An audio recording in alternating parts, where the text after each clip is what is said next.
lóde tó ń break. Why is this one breaking?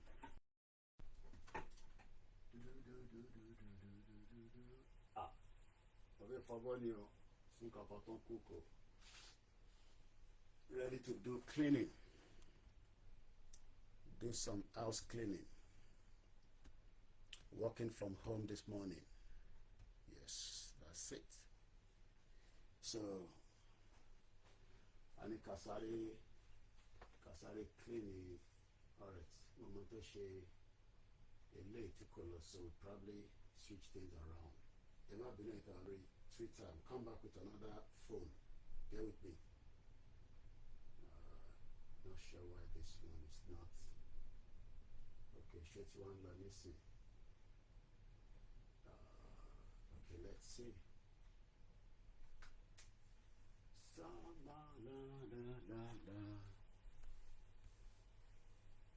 la la la la la la la. Ba-da-da-da-da-da-da. Okay, of course, up with schedule. Doesn't seem to be live, so let's end this and use this one.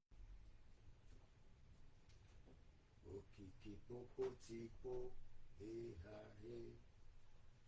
Oribi popo tipo, hey ha hey. Okay, wow. Happy Monday. MSK1. Brother mi dáadáa. Báwo làdúgbò yìí náà? A ní ká sáré ṣiṣẹ́ ilé díẹ̀ náà ni. Alright, let's save this one. Let's hope now we connect. Since we're having problems with YouTube or that already. What's going on? What is going on? Internet what on? Yeah. Everything is still setting itself.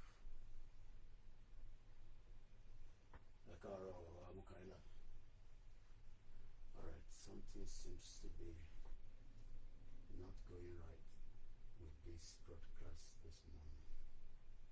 Alright, let's try it again and see.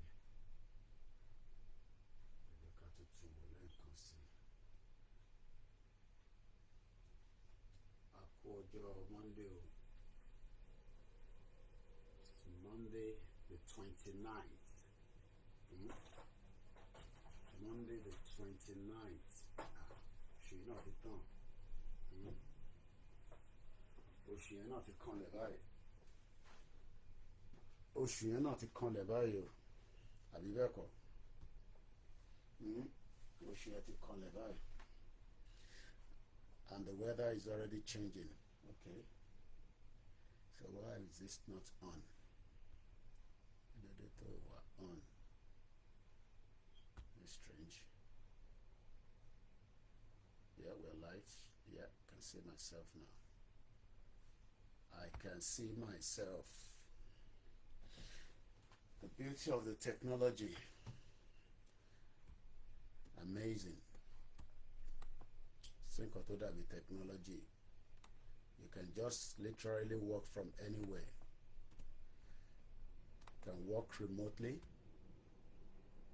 and you can also work from the office. But with the technology we have today, it's amazing how people can work from one country to the other. Only one in South Africa, commercial Australia. That's the beauty of the technology we have today. Can work from anywhere. Work from home. Work from anywhere you want. That's the beauty of technology.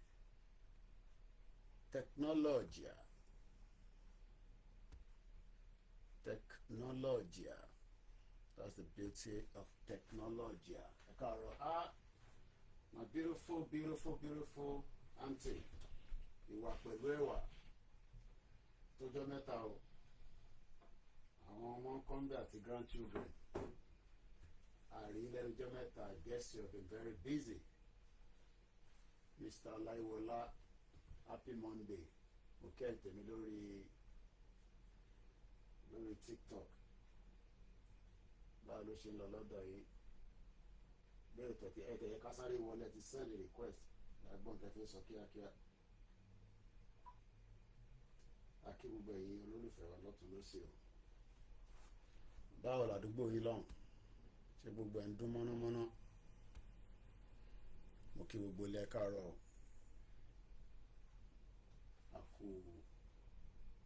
Àkú gbìyànjú lọ́tún lósì àníṣe lásán.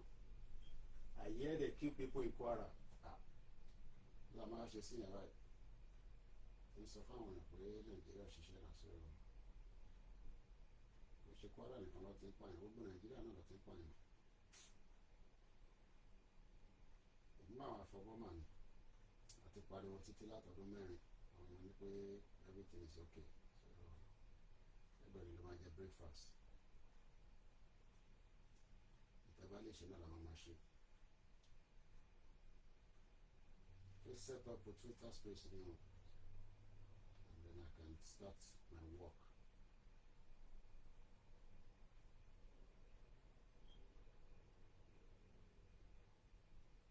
Àti pariwo títí àti sọ fáwọn èèyàn wa pé solution kan náà ló wà, and that solution is olúkálùkù dá dúró. Ibi tá a bá ti ń sọ àwọn kan tó máa sọ̀rọ̀ restructure regional and full ara wa. Àmọ̀dájú pé restructure àti regional dey work in Nigeria, so why are we deceiving ourselves? Instead of us to just all agree and then have our country. But tó bá sọ A, àwọn èèyàn sọ B, so eventually that's why we are where we are today. So àjọlẹ̀ ṣèjú ilé tá à ń ṣe lọ ti sọ fáwọn èèyàn láti almost 5 years láti bẹ̀rẹ̀ Yorùbá nation pé àfi ká pín ká control border kólúkálukú dá dúró. Bọ̀ tó bá sọ àwọn kan tó dé nísìnyí wọn máa sọ kábàkábà.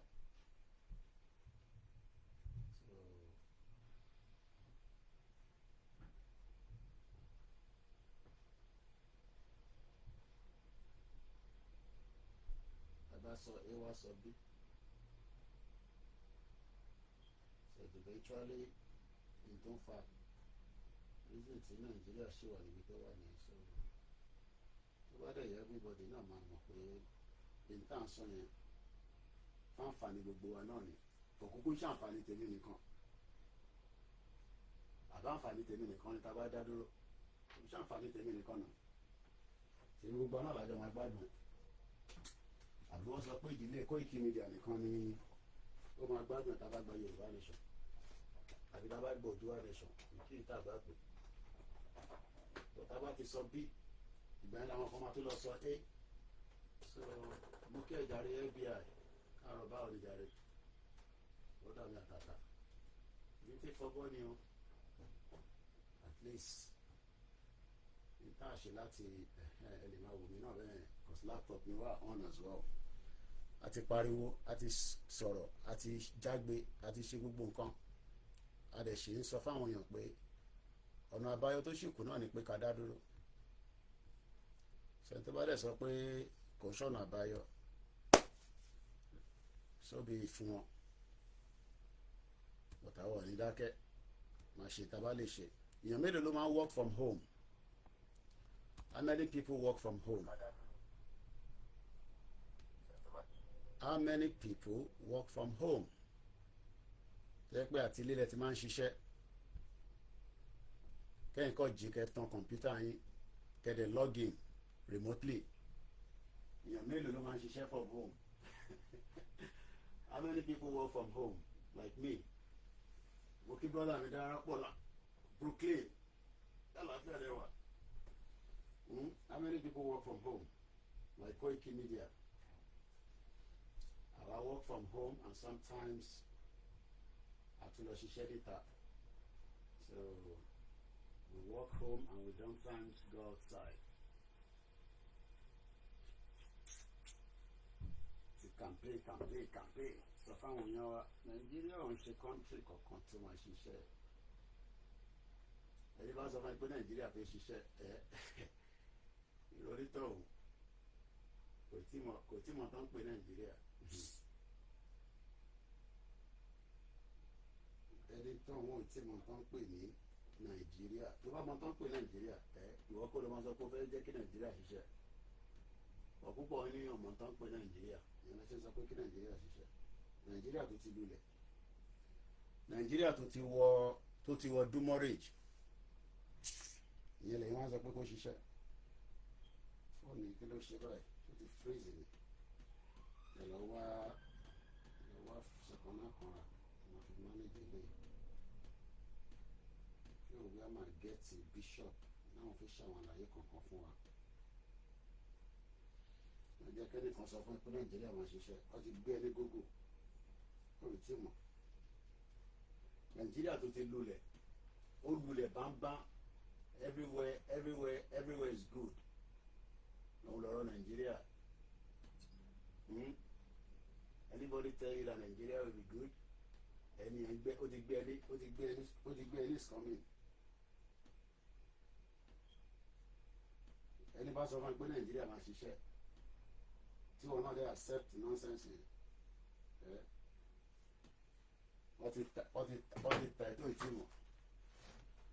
wọ́n ti ta ètò ìtìmọ̀ nàìjíríà máa ṣiṣẹ́ láago mélòó ló ṣiṣẹ́ láago mélòó ni nàìjíríà máa ṣiṣẹ́ nàìjíríà máa ṣiṣẹ́ ìta tí ń gbọ́ láti 65 years nàìjíríà máa ṣiṣẹ́ ó ṣiṣẹ́ fáwọn tó ń rí jẹ nínú nàìjíríà àbí bẹ́ẹ̀ kọ́ mo kí ẹ brọ́dà mi Yugi Giant ní sáré fọ́bọ́ ni o bẹ́ẹ̀ ni wọ́n ti gbé landika ọlákúnlé mọ́lákúnlé ọlánìpẹ̀kun báwo ni gbogbo ìlàrò àti ìfọ̀ wọ́n ti gbé landika. Delete some storage in the phone, maybe some old videos and some other files occupying the space. Ṣé mi yẹn Mr. Ọlá Gallery gbogbo náà là ń delete ẹ̀ wọ́n ti gbé ẹ ní gógó bàbá sọ pé nàìjíríà máa ṣiṣẹ́ wọ́n ti gbé ẹ ní gógó ọmọ bó ṣe ń lọ ẹ bá gbóhùn sókè à ń gbọ́ ní bàbá ẹ káàárọ̀ àwọn ọmọ kọ́ńgà ti yà wọ́n à ń gbọ́ ní máa sọ̀rọ̀ lọ́mọ èmi fọ́bọ́ lọ nìyẹn ẹ máa sọ̀rọ̀ làwọn èèyàn ń gbọ́ yín.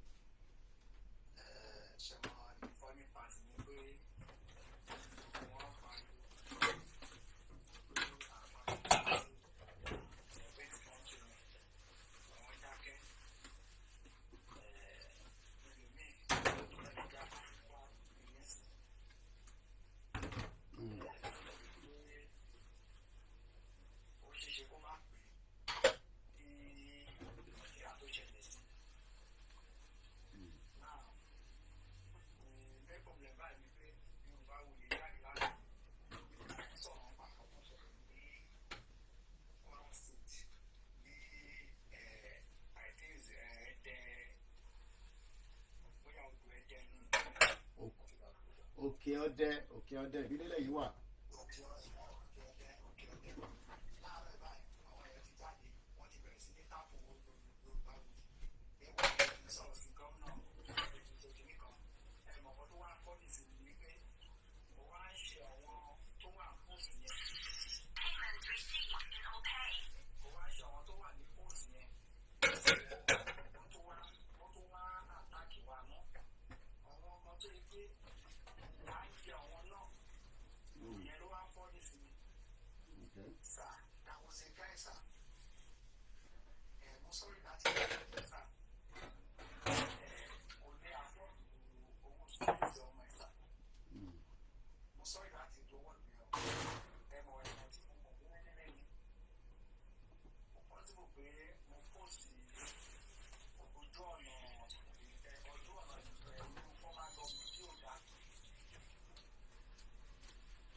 Mm. Okay. Mm.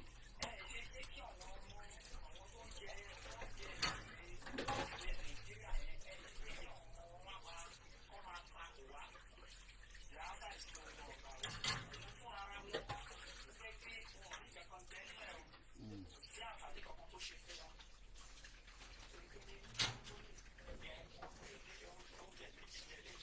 Mm.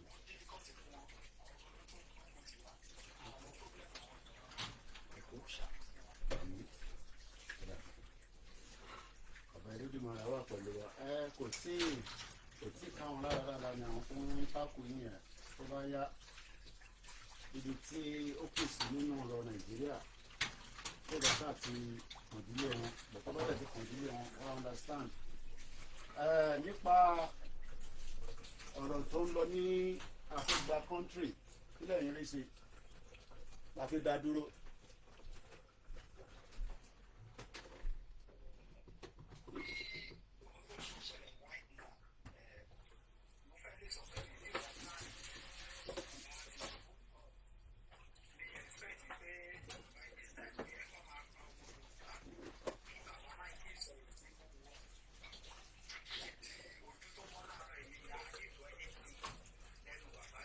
Bàbá pọ̀ ẹ bá dárúkọ bàbá tẹ̀ sọ ká lè mọ bàbá torí bàbá pọ̀ Nàìjíríà bàbá pọ̀ nílẹ̀ Ìgbò pọ̀ nílẹ̀ Yorùbá pọ̀ nílẹ̀ Haúsá.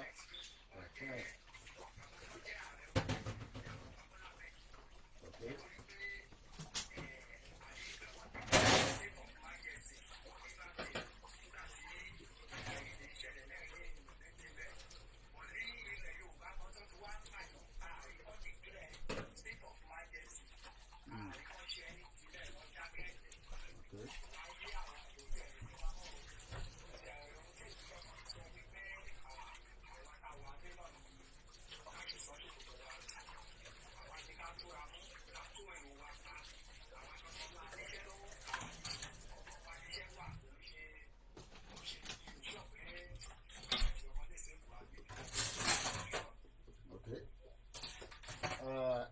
Àwọn náà fẹ́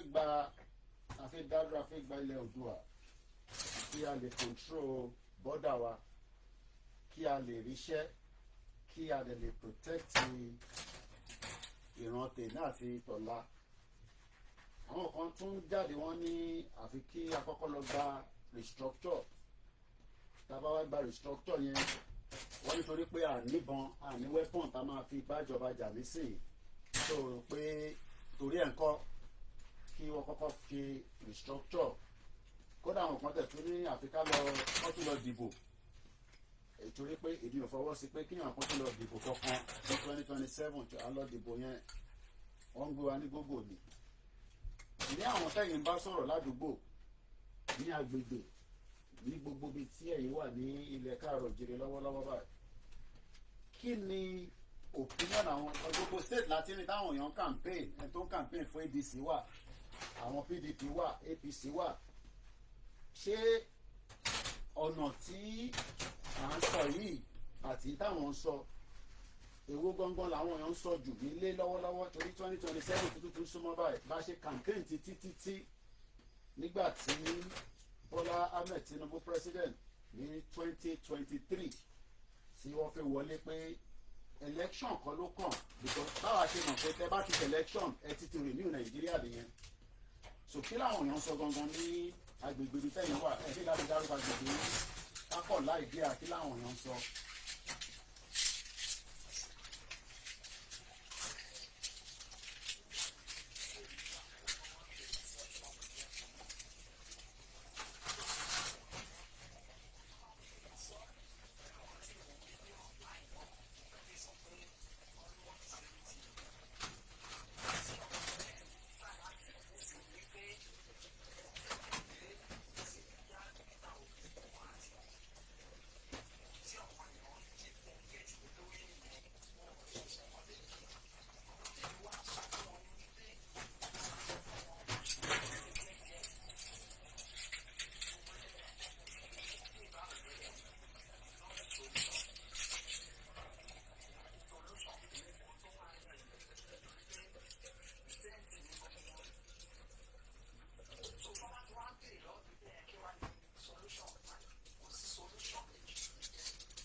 ló dé tí ká dá dúró yẹn, kí ló jẹ́ pé kí ló dé tí ó ń jẹ́ nǹkan tí ó jẹ́ bàbàrà fáwọn èèyàn pé wọ́n ò fẹ́ jẹ́ kí ìyẹn jẹ́ nǹkan tí ó jẹ́ priority?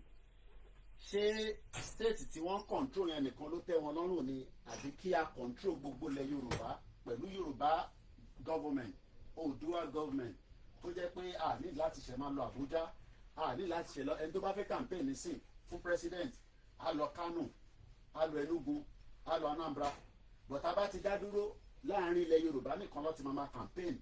Wọn ní láti gbé campaign wọn lọ sí north, middle belt, south east. Ẹni bá fẹ́ wọlé, nígbà tẹ́mi náà ń bọ̀ ní London tàbí láìpẹ́ yìí, kí n tó wọlé o gbọ́dọ̀ ti ní nǹkan tó máa gbé ẹ wọlé.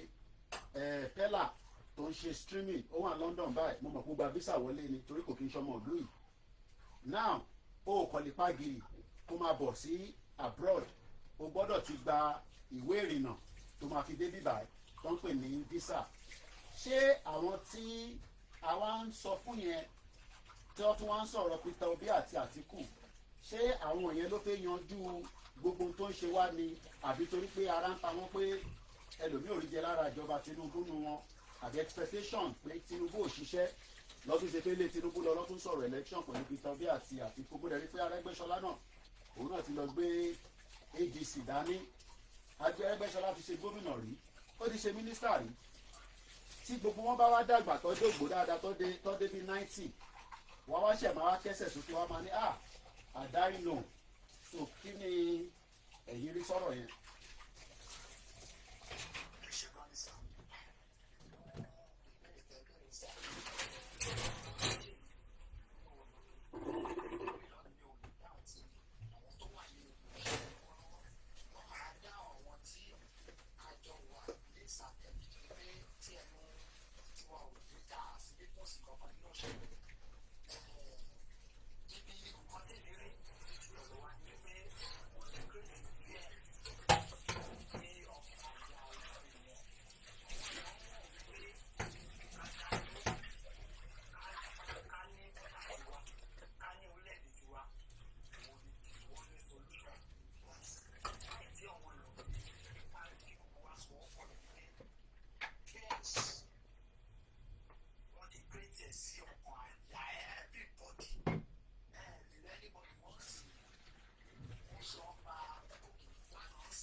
Ní Nàìjíríà lé ní ǹjẹ́ èèyàn lè ṣiṣẹ́ láti lé bí remote working? Bẹ́ẹ̀ tó fi bí mi ṣe wà ní báyìí nísìn, àwọn iṣẹ́ kan wà àti gbà a lè ṣiṣẹ́ láti inú ilé, tí ó bá dẹ̀ di parí oṣù wá sanwó fún wa. Àwọn iṣẹ́ míì wà o gbọ́dọ̀ lọ sínú ibi iṣẹ́ láti lọ ṣe ni. Ṣé bẹ́ẹ̀ náà lórí nílé báyìí? Ṣé èèyàn lè gbaṣẹ́ remotely kó máa ṣiṣẹ́ láti inú ilé kó dẹ̀ máa sanwó fún ní state kan sí state kan, àbí báwo ni ọ̀rọ̀ ṣẹ́ ṣe rí nílé Nàìjíríà nísìn?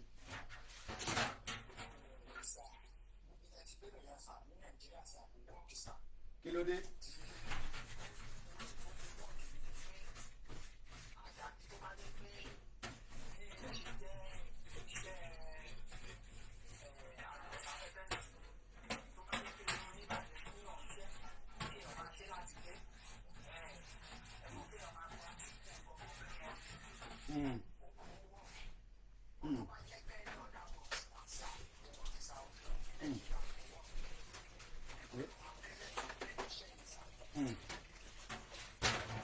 Kí ni population àwọn tó ń ṣiṣẹ́ lọ́wọ́lọ́wọ́ báyìí ní Nàìjíríà?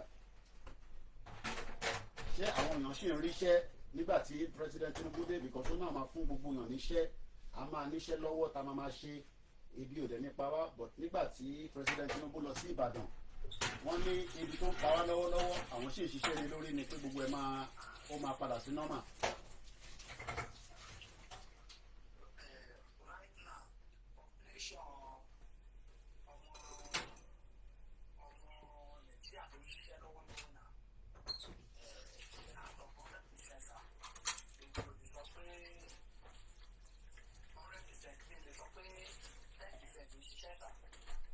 Kí ló dé?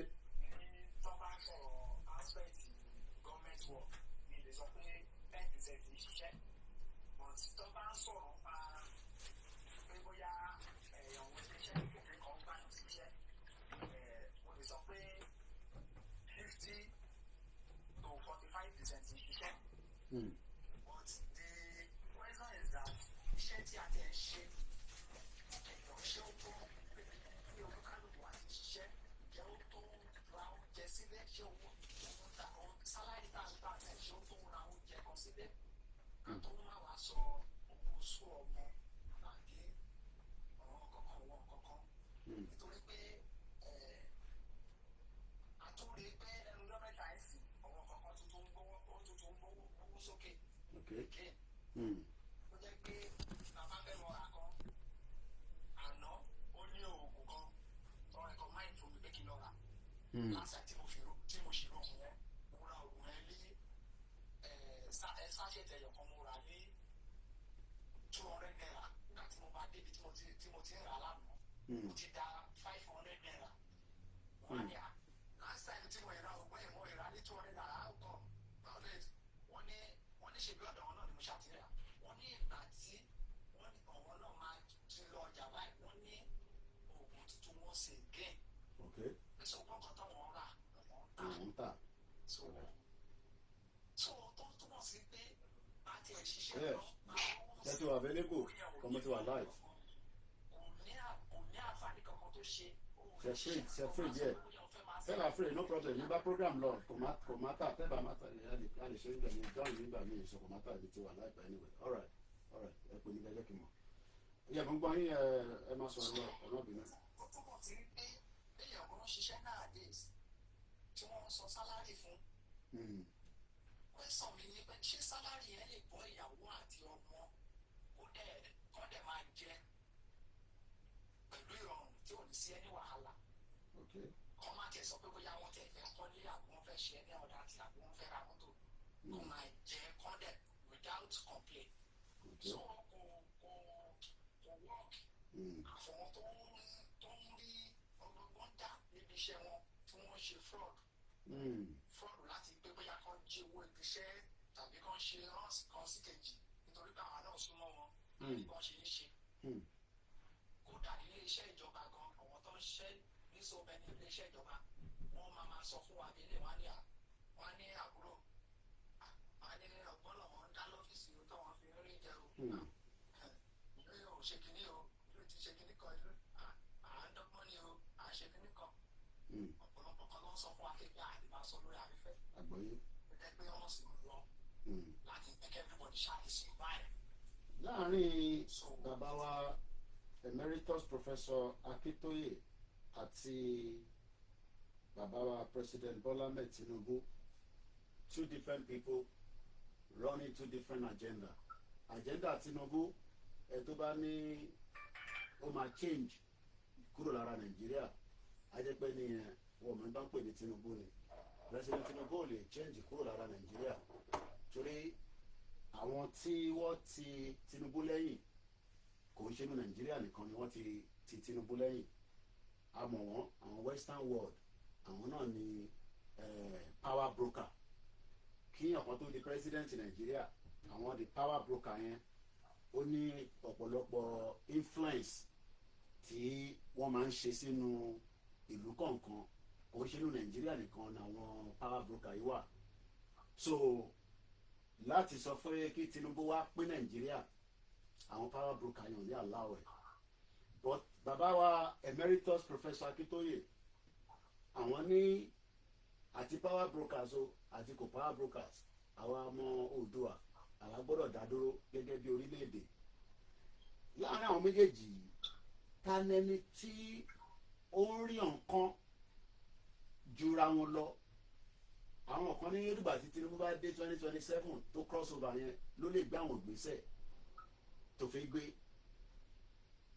Bàbá Akíntóyè ní kò dìgbà tó bá di 2027 ìgbésẹ̀ yẹn ṣe gbé nísìn.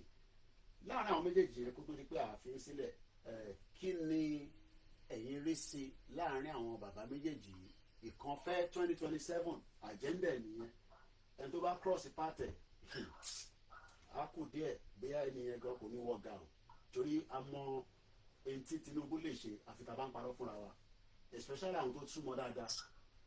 Àmọ́ tí bàbá Akíntóyè lè ṣe nǹkan àwọn fẹ́ ṣe ni pé kí a tètè bọ́ nínú wàhálà àti ìdààmú tí ọmọ Oòduà wà nínú ẹ̀. Ẹ bá mi ṣàlàyé ní kíákíá níwọ̀nba tí ọgbọ́n ti yé gbé. Ẹ ṣe lọ ní sá, àdúrà tí mo gbà ní pé Ọlọ́run ọba kó bá mi lọ́ra ẹ̀mí bàbá Akíntóyè kí wọ́n lè ní àǹfààní láti kó wa délẹ̀ ní. Àmín.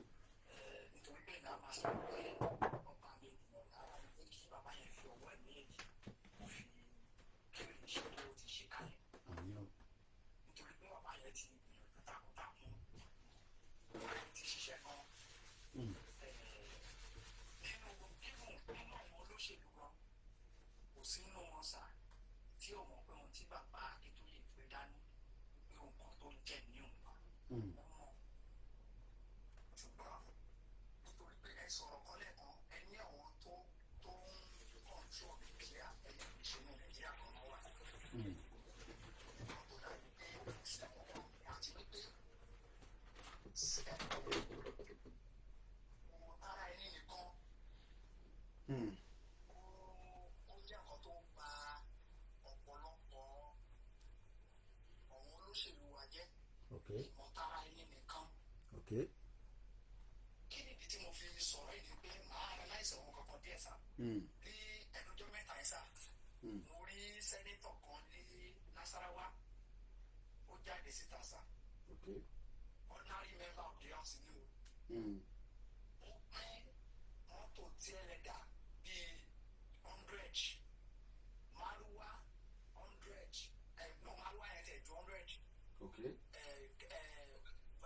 Machine nǹkan oríṣiríṣi ló ṣàfi ṣe empowerment fọ́mọ èèyàn ẹ̀. Ẹ sà mo fi etí tó bí Ọlọ́run kúra sà.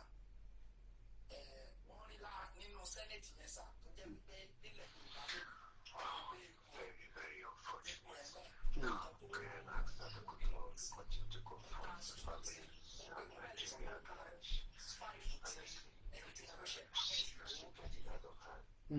kò lè ṣe kọ́ta nǹkan tí ẹnìyẹn ṣe. Kò lè ṣe kọ́ta nǹkan tí ọmọ Haúsá yẹn ṣe fọ́wọ́n èèyàn. So ìmọ̀tara ẹni nìkan ó ti wá jọba lọ́kàn àwọn èèyàn wa pàápàá jùlọ ilẹ̀ Yorùbá yìí. Bàbá Tinubu fara wọn wọ́n ti bìí pé wọ́n mọ̀ pé ohun tí bàbá Akíntóyè ń bèrè fún ohun tí àwọn ń lò ní. Ṣùgbọ́n àwọn ní akọ̀tún máa gba bàbá wa Bọ́lá bẹ́ẹ̀ tí wọ́n nítorí pé kò sí kan tí ò wọ́ọ̀kì náà sá. Ẹ sọ lẹ́ẹ̀kan ilé àwọn tó ń kọ̀ntró Nàìjíríà kò ṣe Nàìjíríà ló wà. Sá tí ẹ bá rántí sá ní Burkina Faso sá ẹ rí pé bọ̀bọ̀ tó gba ìjọba ní Burkina Faso tó lẹ̀ tú Burkina Faso ní ṣe é sí. Kì í ṣe Burkina Faso ló ti gba training tó túmọ̀ sí pé kánípẹ́ ẹni kan tó ń bẹ̀rù fíẹ́sì Amẹ́ríkà ni kò ní ṣe nǹkan tó ṣe yẹn. Tó kí bàbá náà kó ìbẹ̀rù wípé bóyá àwọn kan ló gbéjọba fóun àbí àwọn kan ló ń kọ́ tó Nàìjíríà.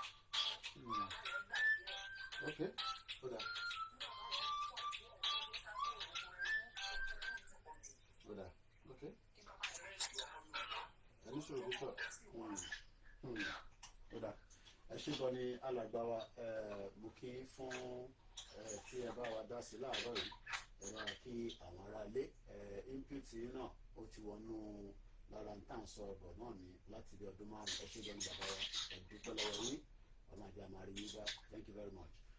Mo kí ẹ̀yin èèyàn wa lẹ́ẹ̀kan sí ní Monday ọjọ́ ajé, kọ́lọ̀ ń jẹ́ kí gbogbo ayé ajé jẹun. gẹ́gẹ́ bí ẹ ti ṣe mọ̀ lórí ìkànnì wa ìlú kí gbogbo èèyàn wa ìyá wa Rẹ̀mílẹ́kún Adélẹ́yẹ ìlú kẹ́hìn tẹ́ wà lórí TikTok ẹ má bínú ẹjẹ ń sáré gbé kọ́ọ̀lù ìyàwó mi ìmọ̀ tó ń pè mí fún. Hello. Hello. Yeah. Adúpẹ́ fọlọ́. Mo ti kúrò ń bẹ̀rẹ̀ sórí alita ìjọba program báyìí. Ẹ má bínú èèyàn wa. Bishop Adésínà wà lórí line pẹ̀lú wa.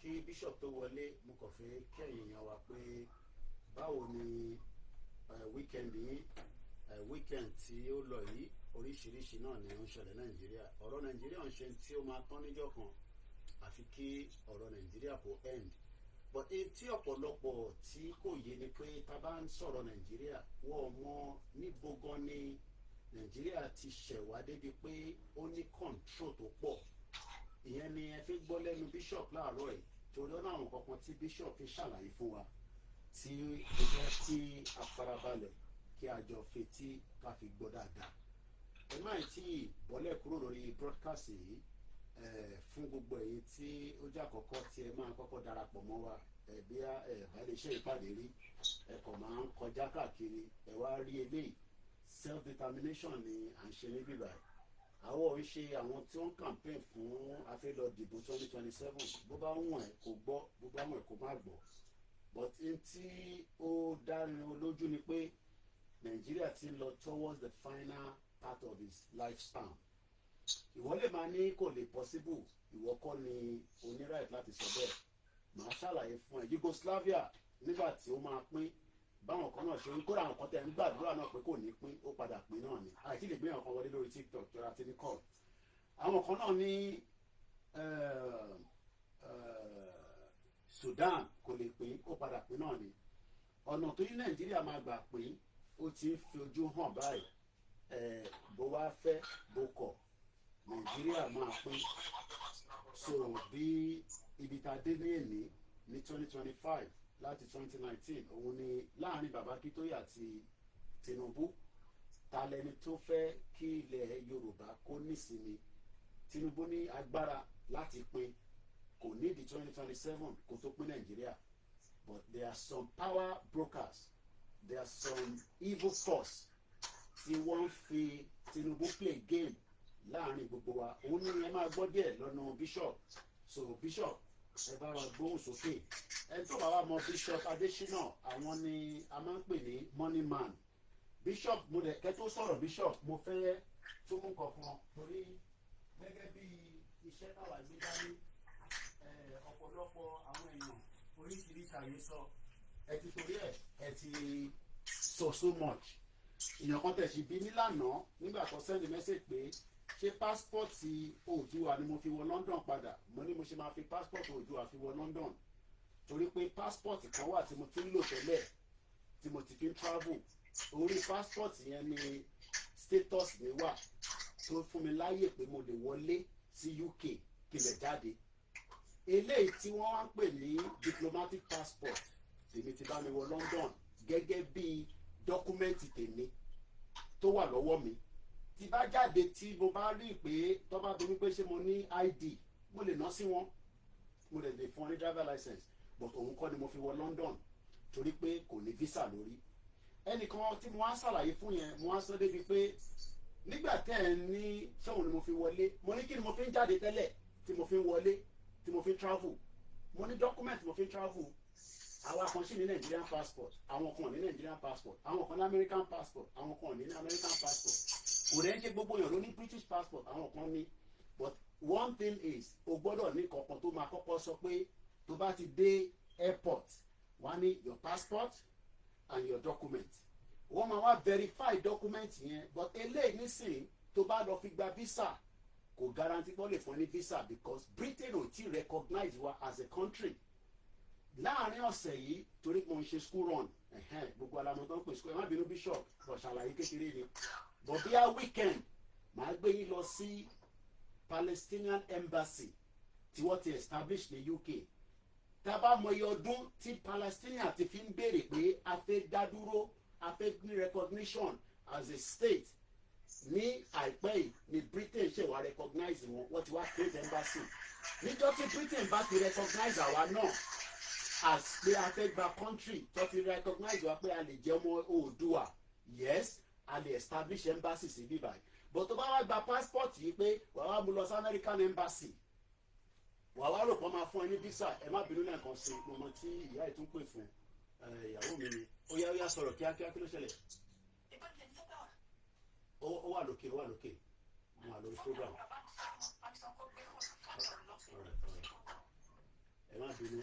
So àbọ̀rọ̀mọ̀ yẹn nísìn, so ó ṣe pàtàkì ká get àárín yẹn right. Tó bá gbà identification ẹni, tó bá wá ló fẹ́ lọ fi gba visa, ṣé ìlú tó fẹ́ lọ fi gba visa yẹn ṣọ́ ti recognize wa as a country? Torí lára àwọn ìlú yẹn ó ṣe ṣe kí bishop gbẹnu lé lórí passport tèmi ti diplomatic one òun ni ó ti rí ojú mi ló wà ń bẹ Ọláyọmí Kóìkì ó ti wà London, ẹ wá gbà lọ́wọ́ mi nǹkan pastor ẹ bọ́ sókè bishop.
So that's the level tí àwa operate because we've gone through some levels of international finance meetings and other diplomatic levels. So like àwọn instruction kan bá GMO àpò yẹn wá. And àwọn instruction yẹn wọ́n kọ síbẹ̀ at the end for food security. Àwọn ìjọba dẹ̀ tún máa sọ. But they don't understand the diplomatic code of what is food security. Food security ò túmọ̀ sí wípé láti preserve oúnjẹ. No, that is not food security in a diplomatic term. When they say food security, they are saying that they are taking authority to generate food from you and reserve it to themselves. That is the meaning.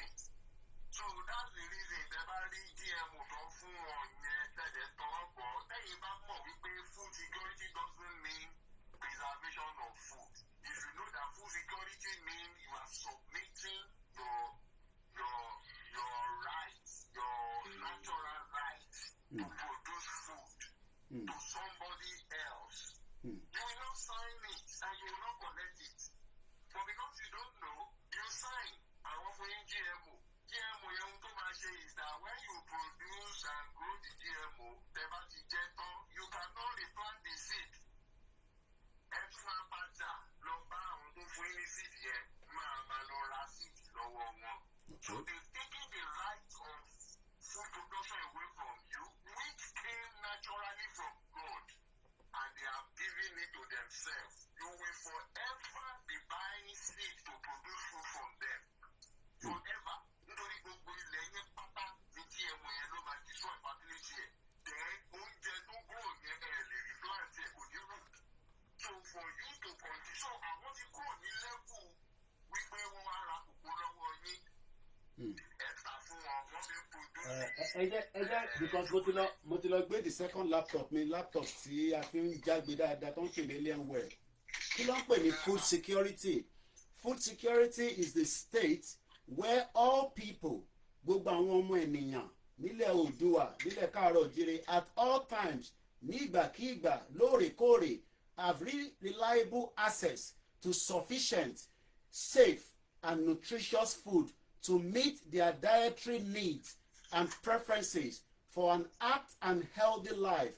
It encompasses 4 pillars: physical, economic, access to food, food availability, including stable supply chain, adequate production, food utilization, ensuring the food is safe, pé kó ń jẹ yẹn kó ní impact tó lè jẹ́ pé kò ní ní ìpalára, and the nutritious and the food stability, meaning consistent. Àdìsẹ́ lọ́gbọ́n gba síìdì lọ́wọ́ Bill Gates àtàwọn tó ń polówó GMO. Access àdìlẹ́sẹ̀ máa ṣe sọ pé nígbà tá a bá dé Amẹ́ríkà ká tó rí èso tá a máa fi gbin àlùbọ́sà àti ata jíjẹ. Availability kó má jẹ́ pé ìjọ kan máa dé tá a máa ní kó fún wa ní seed wọn náà wọ́n lè fún wa ní seed. Ẹgbọ́n sókè Bishop.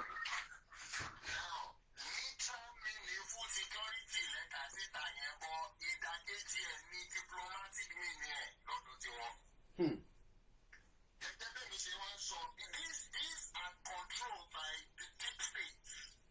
The deep state. These are the globalists. They are faceless.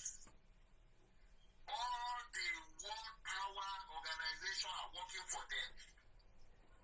The mini WHO, the mini IMF, including United Nations and Co. Àwọn tó ń bá òmìnira orílẹ̀-èdè Yorùbá jagun nìyẹn. Ẹ jẹ́ kí n sáré wá ṣàlàyé èyí tí Google gbé jáde tí a bá type in deep state as in Delta Echo Echo Papa State fẹ́ni tó wà nílé ẹ lè ní dípò dòdò. Òun náà pè ní deep state is a term used for potential unauthorized and often secret network. Àgbájọ àwọn èèyàn òkùnkùn tí wọ́n fẹ́ jẹ́ kílẹ̀ Oòduà kó dìde. Báwa ṣe ń pariwo afẹ́gbà Yorùbá nation, òun ni Bishop ń ṣàlàyé fún wa lọ́wọ́lọ́wọ́. Secret network of power operating within government but independently of its political leadership and in pursuit of their own agenda and goal. Àwọn náà pè ní deep state. Ẹ farabalẹ̀ ilé ìta ń ṣe láàárọ̀ ìkò ìṣòro eré o. Ẹ farabalẹ̀ kẹ gbé síkà sétí dáadáa kẹ lè farabalẹ̀ gbọ́n tá à ń sọ. Deep state ó ní agbára gan. Ẹgbẹ́ òṣèlú Bishop.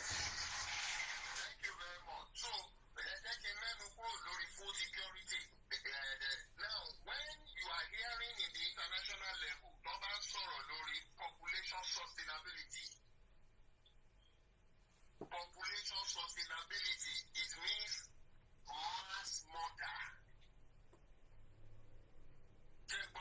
I'm going. Mass population sustainability. Is mass murder. The interest of what the code they are passing across is reduction in population. Now, Etudusuru Bishop, òun ló gbé jáde lórí Google, a sustainable population is a number of people who can live indefinitely without exceeding the planet environment limit or dilapidating resources for future generation. Kọ́ yọ díẹ̀ níbí, kọ́ gbé díẹ̀ dúró níbẹ̀ yẹn, kọ́ pa àwọn ọmọ ilẹ̀ Oòduà, kọ́ lè ṣe tiwọn, kọ́ lè mú wa kúrò, ká má bàa rí mú ẹgbẹ́ òsókè bishop. Yes, because that is the idea. Wípé anti-public. Wọ́n dẹ̀ fẹ́ lo àwọn àlùmọ́nì ilẹ̀ yín tó ẹ ti pọ̀ jù. Wọ́n á rán àwọn tó máa wá lo machineries to eradicate some of you away from there so that they can have access to that area and the resources. So when they are talking about some policies and they are mentioning population sustainability, nǹkan tó yẹ kó máa wà lọ́kàn yín nìyí wípé wọ́n fẹ́ kọ̀mítì ìpànìyàn lérí abẹ yẹn. That is, I'm speaking diplomatic code now so that we can know and we can know how to take decision when you are hearing all these simple terms. They are diplomatic codes and the meaning. Now that one of the tools is that COVID-19 vaccine. Don't know. The bad thing about COVID-19 is you'll be hearing population sustainability. Population sustainability. Iṣẹ́ tí kó vaccine yẹn ṣe lọ́pọ̀lọpọ̀ nìyẹn. Ẹ jẹ́ gbé lọ sí Japan.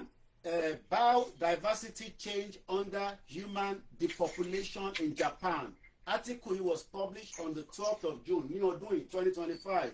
Only the global studies consistently highlight a direct relationship between habitat and the species losses and human population and economic growth. Nevertheless, countries are experiencing below replacement human fertility and starting to depopulate. Tọ́ba depopulate wọ́n yọ kúrò nínú ènìyàn ẹgbọ́n sókè bishop. Thank you very much. Now, this diplomatic code and language is what we're supposed to start understanding, because when we start negotiation, we will not use our hands to sign ourselves into bondage again. Thomas sọ̀rọ̀ nípa coordinated global response.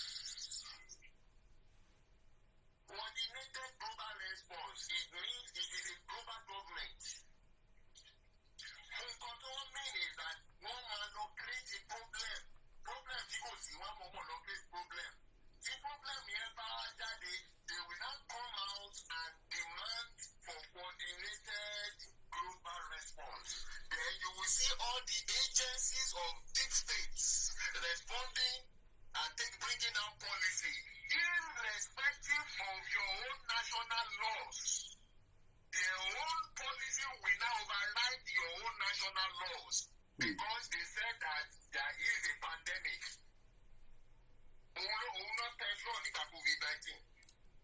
Ṣóbi ní pé World Health Organization gbé òfin tí ó wà logical to medicine tó dẹ̀ override gbogbo medical institution orílẹ̀-èdè kàkàkiri. Okay, ẹ jẹ́ fún yín ní Google overview.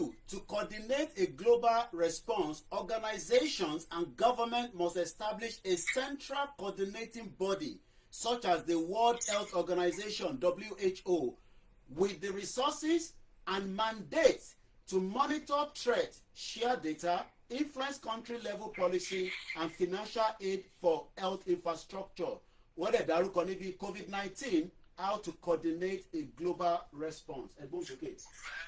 Very good, because that was the first test run tí wọ́n ṣe. So it automatically takes sovereignty away from you and centralize it to under the tools of the deep state, and they are controlling you far from beyond your national border.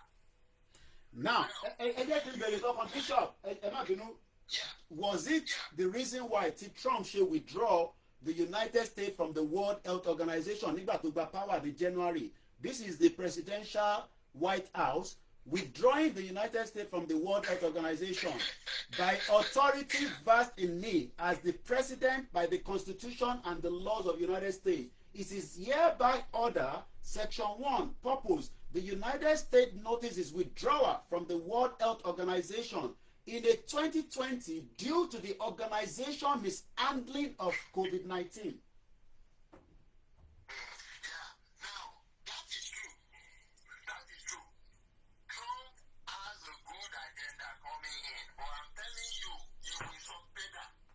Wow.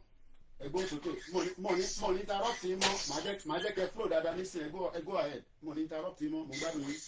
Yeah, he will stop better because sẹ́ni tó bá ti ń sọ̀rọ̀ tó bá ní pé rule of law. Kẹ́ ẹ̀ gbọ́ mi sá. Loud and clear. Tó bá ní rule of law. Rule of law doesn't mean the rule that is inside the constitution or the powerful list of this thing that is inside constitution. No, tó bá ń sọ̀rọ̀ rule of law. They are saying they are the law. The deep states, they are the law. Are you getting me? Loud and clear. They are imposing their own authority ideology on you by inversely telling you you cannot do otherwise but to obey us. That is what they say by rule of law. The very one of us sorry, nobody is above the law. Nobody is above the law. Mama wonder the law is clear now. Any country compare against the constitution.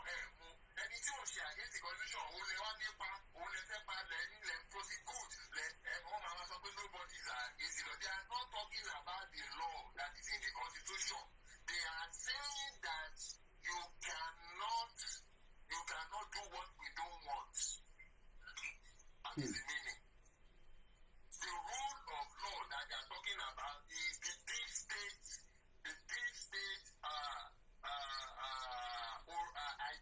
agenda. You can't do against their own. Now, That's what they are saying. That has nothing to do with your constitution. Okay, now ẹ jẹ́ kí n béèrè ìbéèrè yìí because mo rí article kan tó jáde ní on the 29 na posted wọ́n ní can Trump reject the deep state illusion àfẹ́lẹ́ Trump mo wá béèrè pé can President Bola Ahmed Tinubu reject the deep state illusion and bring back and embrace rather reality. It's a puppet to them. He can never. Okay. He still have some question to answer to them, and that's why he's running. He's running from the United States. He still has some question to answer to them. Okay. He can never. Wow. Because if he has the voice, he will not unanimously legalize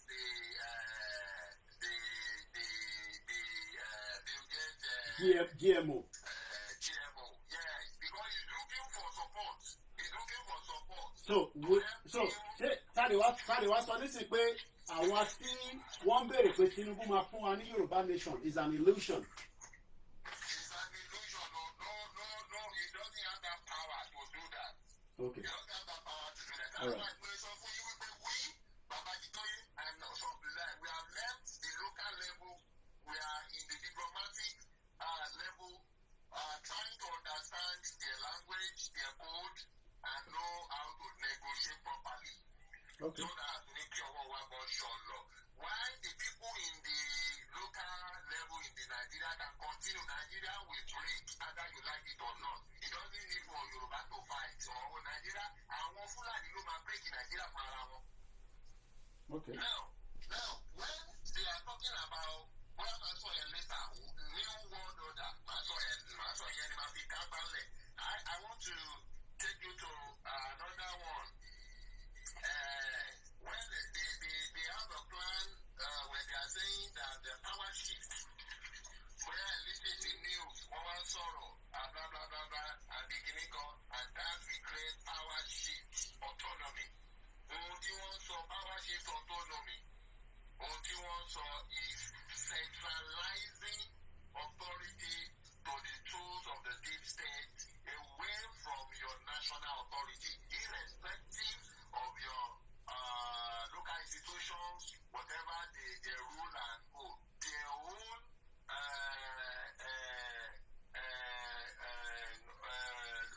instruction from the far wherever they are overrules all of you. So when they are speaking like that, when they use the term power shift of autonomy, that is what they are talking about. Power shift autonomy. That there is an instruction that will be coming from international world that you cannot bend. You must subject to it in your own country.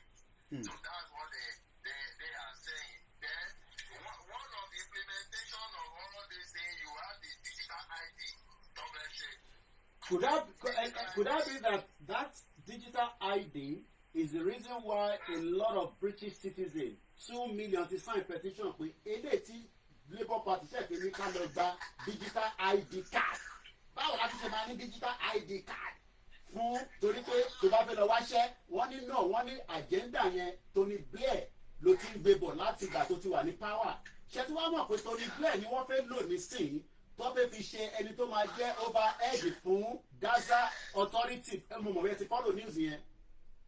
The same Tony Blair tó gbé wa the same Tony Blair tó gbé wa lọ sí ìjà lọ bá Iraq àti George Bush the same Tony Blair ló tó wá fẹ́ lọ dúró bí ẹni tó máa jẹ́ tó máa supersede bí template tó fẹ́ fi bẹ̀rẹ̀ government ti Palestinian wọ́n náà gbọ́dọ̀ ló Tony Blair. I saw that in the news yesterday. Yeah, Tony Blair is a free person. Okay. So aláwo ni assignment àwọn dídílé tí wọ́n gbé fún ló ṣe yẹn ìgbà tí Iraki ìtọ́ ní kò ṣe ló ṣe yẹn fún pé ó létà wá apologize irọ́ ni ó ti ṣe tó assignment tó fẹ́ ṣe ó mọ̀ pé they are innocent kó tó ṣe but ó ṣe assignment ọ̀fọ̀ yìí náà wọ́n ti fún another assignment ní UK fún digital ID now the digital ID is not only for UK it's established also in US. Every gbogbo office centralized world power ni tó bá ti capture Europe tó capture America Africa ọmọ ọba láti gbogbo yìí ni tó ṣẹlẹ̀ lọ́wọ́. But how would they be able to work with that pẹ̀lú àwọn BRICS? Ṣó máa possible pẹ̀lú BRICS especially Russia is still not in good terms pẹ̀lú Europe. Nítorí ẹ̀ ni ẹ̀bà ẹ̀gbọ́n kò ṣe rí ogun yẹn ó ti bẹ̀rẹ̀ politically ó ti bẹ̀rẹ̀ economically. Now, ohun tó máa parí ẹ̀ is military. Because àwọn BRICS, Russia, China, àwọn nǹkan ìlú tó wà lábẹ́ BRICS bẹ́ẹ̀ they know they understand the ideology of this deep state and they will also come to it and they are power nation also. Now, when you are let me give you the kúlẹ̀kúlẹ̀ digital ID. Digital ID kò túmọ̀ sí wípé wọ́n máa fún yín ní ID card like bí ATM card. Ó máa wà lórí fóònù ni. Kò sí introduction nìyẹn wípé ó máa wà lórí fóònù ó máa ṣe introduction nìyẹn. Kúlẹ̀kúlẹ̀ ó wà lórí gẹ̀ẹ́sẹ̀tì wọn I was exposed to it in US. Orí gẹ̀ẹ́sẹ̀tì wọn the chips will be taken. Ìgbàgbọ́ yìí wà lórí fóònù yẹn n tó fi ṣiṣẹ́ chips fóònù yìí ló fi ṣiṣẹ́. Wọ́n bá ti rí pé gbogbo yìí ti gbà tọ́mu tó máa wá fọ́lò ní wípé take it away from your phone. They will produce the chips to it and put it in your body. Wow. It is human contact. Okay. Kì í ṣe pé ID card. Kì í ṣe pé bí àwọn ń sìn àti FSSC. Lórí certificate ló wà. A lè verify and go. Gbogbo táwọn pè ní ID kan nìyẹn. Eléyìí orí chips ni. Wọ́n lè fi kọ́kọ́ bẹ̀rẹ̀ wípé kẹ́rù bá fi bà yín. Kọ́ máa sẹ́ndẹ̀ sórí fóònù kan lórí fóònù máa wà. Lẹ́tà orí chips ní fóònù yẹn bá ṣiṣẹ́. Wọ́n máa create chips yẹn. Wọ́n gbé kúrò. Wọ́n máa ara yín lọ ní ó máa wà. You can receive it in your hand. You can receive it at the back of your head, in your neck. You can receive it in the front of your head. That is what they want to do. And what that prepare you for is that COVID-19 injection. Wrong. That is the purpose. Because experiment has carried on that COVID-19 vaccine that it modulates your genetic status.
system how you have money.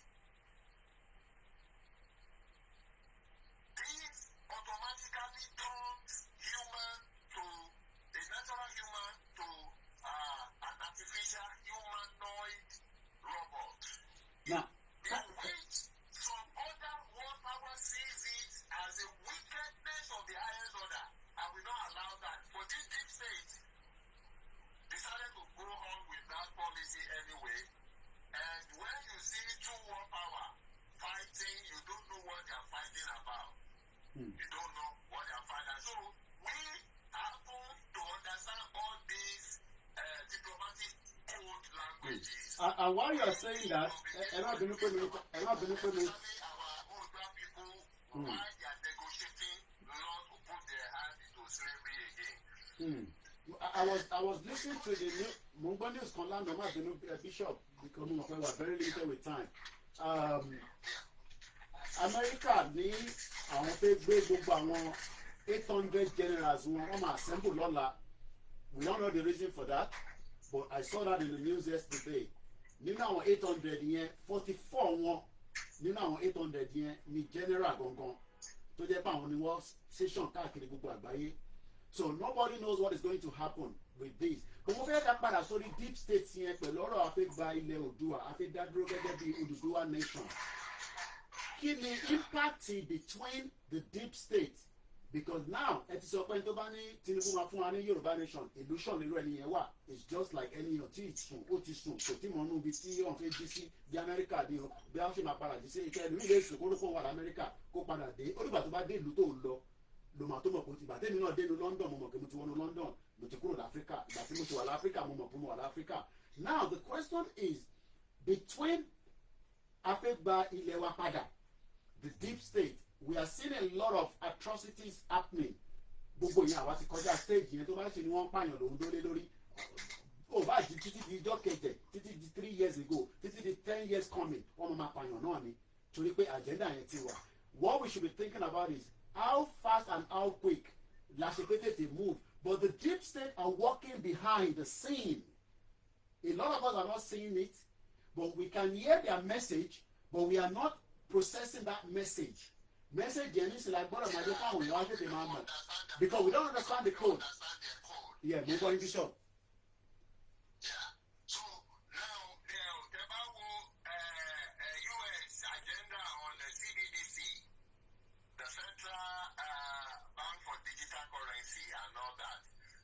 Control your money.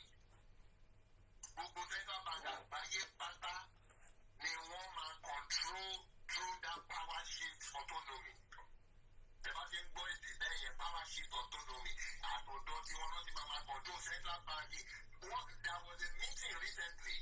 All the world financial institutions were there and any tó máa operate the financial organization and go participate. Now, when they began to talk, you understand the reason why àwọn tẹ́ fi ń ṣe olórí finance ìlú yín olórí central bank why they are coming out with draconic rules tí wọ́n kí àdìbá yín because they are being taught from outside country from people who have no business with you who don't care about either you well with you or not but to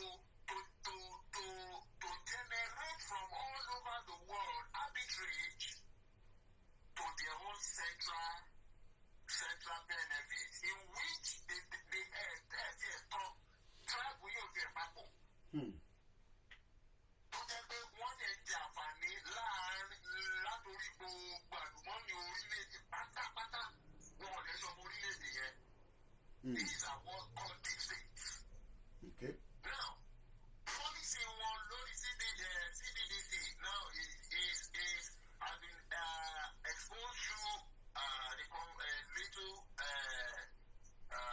lecture we receive under some of the facilitators, and because we understood their codes, we understand what they want to do, and we know that that is not for Omo Oodua. So that their policy, you will not be able to buy anything by yourself that you want with your own money. Okay. They can restrict your money, amount you can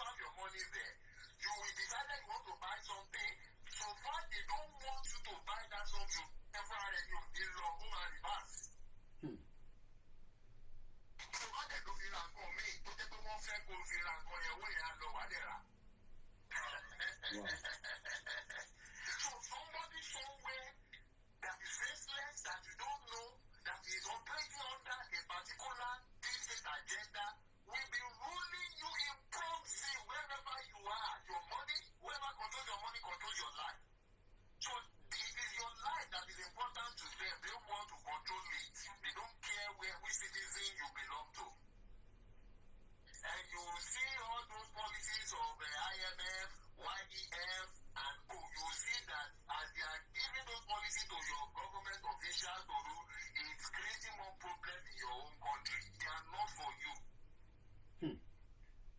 So these are agencies of deep state, and we need to educate ourselves or to know them and their policy. Now, they are outside there doing their own frustration. Babakitoye and some of us, diplomatic level, has come to this level of we have to leave this local level burden. We are playing within Nigeria. Every Nigeria level to my divide there. I want to say sorry, we be one power. I want to find it because nígbà tí bàbá wa Ìgbòho sọ̀rọ̀ internal security ẹ̀ dá lóhùn ẹgbẹ́ power ẹni ẹlẹ́ni. So nísìnyí wọ́n pa wọ́n níbo Kwara wọ́n pariwo Ìgbòho ṣé Ìgbòho ní gómìnà yín àbí Ìgbòho ní police commissioner yín. Tí Ìgbòho ní tẹ̀bẹ̀ yẹn láti Èdùmàrè èmi máa tí máa gbọ́ pé tí Ìgbòho lọ Kwara máa lọ bá wọn máa every machinery ni máa fà tó máa fi gbé wọn padà. Àdìrí náà kọ̀ọ̀gá nígbà tí chief ń sọ̀rọ̀ nípa security ilẹ̀ Yorùbá nígbà yẹn Kwara yẹn làwọn èèyàn sì dìde tán ní pé Islamic nation làwọn fẹ́ àwọn ò fẹ́ Yorùbá nation. Àbí àwọn nǹkan tó jáde ní gómìnà àbí níbi kan tó ń bú ìṣèlú tó ń sọ̀rọ̀ pé kọ́ lọ wọ́ọ̀nù ẹ̀ kọ́ lọ tó wọ́n máa pa ó sì ẹ̀ wá pé Ìgbòho àwọn tẹ̀sí kò ní lẹ́bù yẹn àti kò ní lẹ́bù ẹ̀ máa bá àwọn ìjọba yín fà. We are dealing with diplomatic level on international level because I want to hold the Nigeria on the international level. On the local level, we have finished all our assignments and all our works. And the gbogbo nǹkan tó máa jẹ́ káwọn èèyàn wá wà secured and implemented and is ready and they are functioning. Is it currency? Is it your internal verification necessary to know who is our indigenous citizen? Is it our international identity, our passport, standard identification? Èmi ti dé London wá gbà nínú ilé mi òkè ó ti wà lọ́wọ́ mi ní London wá gbà lọ́wọ́ mi. Ìwọ tó bá gbọ́ràn ló máa wà sí ohun tó bá sì wà nínú Nàìjíríà tí òun wà marginalized is because you are not part of the Oòduà movement. So now Oòduà movement is on the international diplomatic level and we have to be Bishop ó ní kankan tí mo rántí.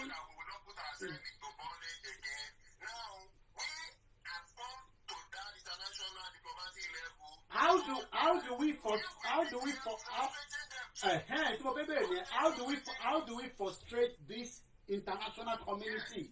Because bá ti fẹ́ frustrate wọn làwọn àwọn local tó wà nílé tán pariwo ìyẹn kọ́ la wà mọ́ nísìn international ni ká dín pẹ̀lú.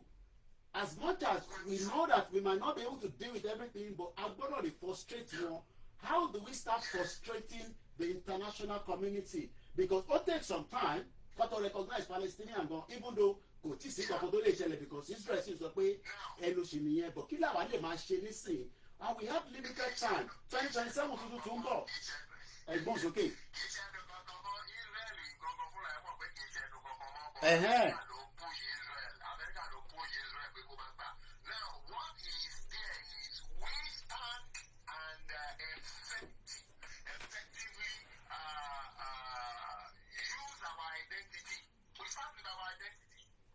Ó ti wà lọ́wọ́ wa kó o tiẹ̀ ló fi gba visa máa fi hàn níwájú ọlọ́pàá. Máa fi hàn níwájú it has a legal backing, it has a document that is legally that backs you to use it. Máa fi hàn níwájú ọlọ́pàá, máa fi hàn níbi gbogbo láyé nǹkan tí àròlé tẹ́tẹ̀ tó ṣe ní South Africa. Ó mú lọ sí ṣọ́ọ̀bù gọ́ọ̀mẹ̀ntì ní wọn níbẹ̀ tó ń require identity. Ó pín about double talk, about retreat, about share program everywhere.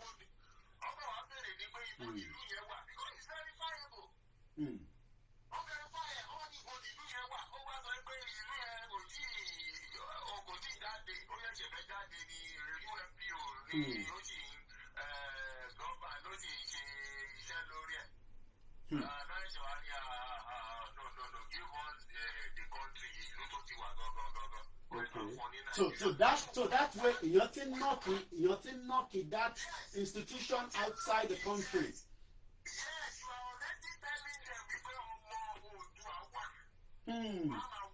Mama wù mí pọ̀ ọmọ Nàìjíríà ní mí lásán, ọmọ Oòduà nation ní mí ó wà. So tó bá ti lé ọmọ Nàìjíríà, tẹ bá fẹ́ ṣe nǹkan láti fọ́ sọ́tọ̀ ọmọ Nàìjíríà, tó bá ti rí mi, wàá máa fún mi lọ́wọ́ yẹn wípé eléyìí ò ṣe ọmọ Nàìjíríà lásán. So that means say even as much as pé aṣèwánú Nàìjíríà a sì láti máa push our identity yẹn within Nigeria and outside Nigeria.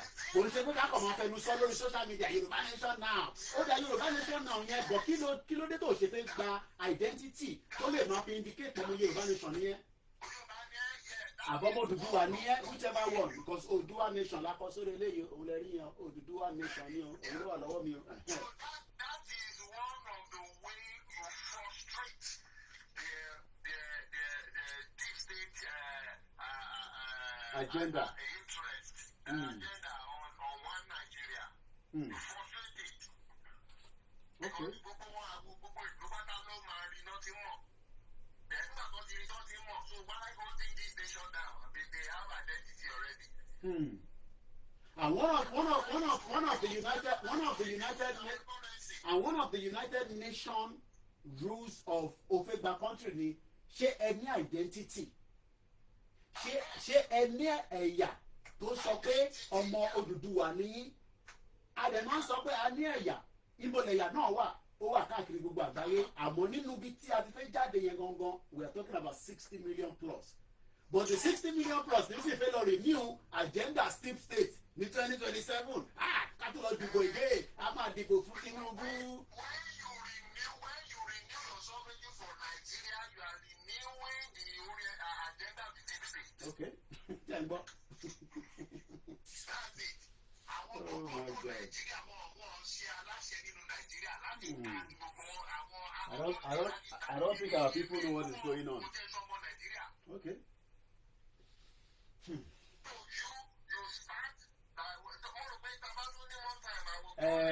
This is just the first phase. Oyemi, Shegoni Bishop, thank you very much. So, Shegoni, thank you. Well, we're going to be coming to the end of the broadcast in just about a few minutes. But mo kí ẹ̀gbọ́n mi mo rí bẹ́ẹ̀ gbogbo ẹkúkú ti kúrò ní Woolwich báyìí ẹ ti lọ ra ní Southside London ọlọ́run máa wà pẹ̀lú yín Triple DRS ó tó jọ mẹ́ta how's the family how's the work I'm back to London as well. What is your handle on TikTok? Oh, I live by Koikimedia náà ni. We cannot use any other handle. Moki Babawa Osaro Abiola Moki Owosheni TV. Adams Olamilekan, good morning. Moki Okoya Folayan. Achi, the Star Radio UK, I saw him there as well. Good morning, my boss. Moki Babawa Ajiboye Najimu. Moki brother Miyemi Fatoki. Babawa Idris. Shedadani. It's a little bit cold. I got my thermal wear on, and I also have my thermal wear at the bottom because I can't deal with this weather. You know, no matter how long you stay in this country, the weather is still something. Do we have Oduduwa passport? Identity, you know, it's our identity. So this is my own that has traveled with me back from, you know, Africa back to London. No.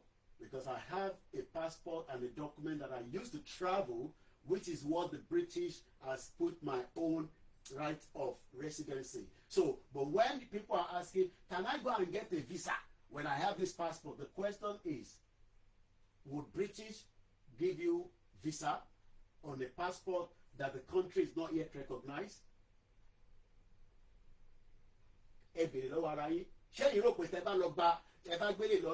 After you put all your documents as a student, you now put this and you now go and submit it at the embassy. Which is very, very important. I don't think British will ever give you a visa on this. You know why? Because Britain is part of the agenda, as you saw, holding Yoruba people back. America will not give you. But when there is a recognition, and when we are recognized, yes, there's no doubt we will eventually have that same privilege like Palestinians are doing today. So a Palestinian today can apply for a visa based on whatever passport that has been issued by their government. So if anybody is now saying, would British recognize us before we get to Yoruba nation? No. Britain is not going to recognize you because Nigeria ni wọ́n ti ń ṣe ọlá. I live here. I have enjoyed the privilege given to me to live here for 28 years, and I cannot throw that away. I might call their attention. Even I've been told that, why are you abusing them? Just leave them alone. I get a lot of people call me all the time. Tone down, leave them. But the agenda is real. Whether you agree or disagree with the dissolution of Nigeria. The question is, would 2027 going forward give you a better lifestyle in Nigeria? The answer is no. TikTok. The answer is no. So what is our agenda? The agenda is the Kile Oduduwa. Odaduro. There's a difference between Nigeria and Oduduwa at our Yoruba, because we have been existing before Nigeria was created. So when people say, when we get this say, if you travel, the question is, why do you think you can use it to travel? Because at the moment, many countries do not want you to travel in the first place. And if you are interested in the passport, give me a call. You fill the form. You have affidavit. This is my own affidavit. This affidavit stated that I am Omo Dudua. I have the right. Yes, Nigeria is still operating. Some of us still have our Nigerian passport. We have our British passport. We have our American passport, our Canadian passport. But there's nothing wrong even if this does not take me to nowhere. It is still my ID. That is why they call it identification. Just like I have other identification that recognize me in this country. So when people come online and start talking, okay, no. This is my wallet. So if I drive now and I get pulled over by the police, the first thing that the police will ask you is, do you have your driver license with you? She only driver license. My dad said, yes.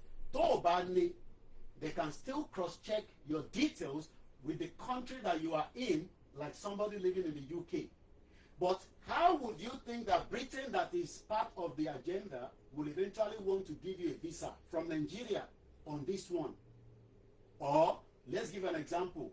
Not everybody that lives in the UK has a British passport. That means if you want to travel to a country and you have a Nigerian passport, visa. As an example, if you're a Nigerian living in the UK and you are not, or you have not obtained your British passport, how do you go to America? Do you think that everybody going to America from UK has a British passport?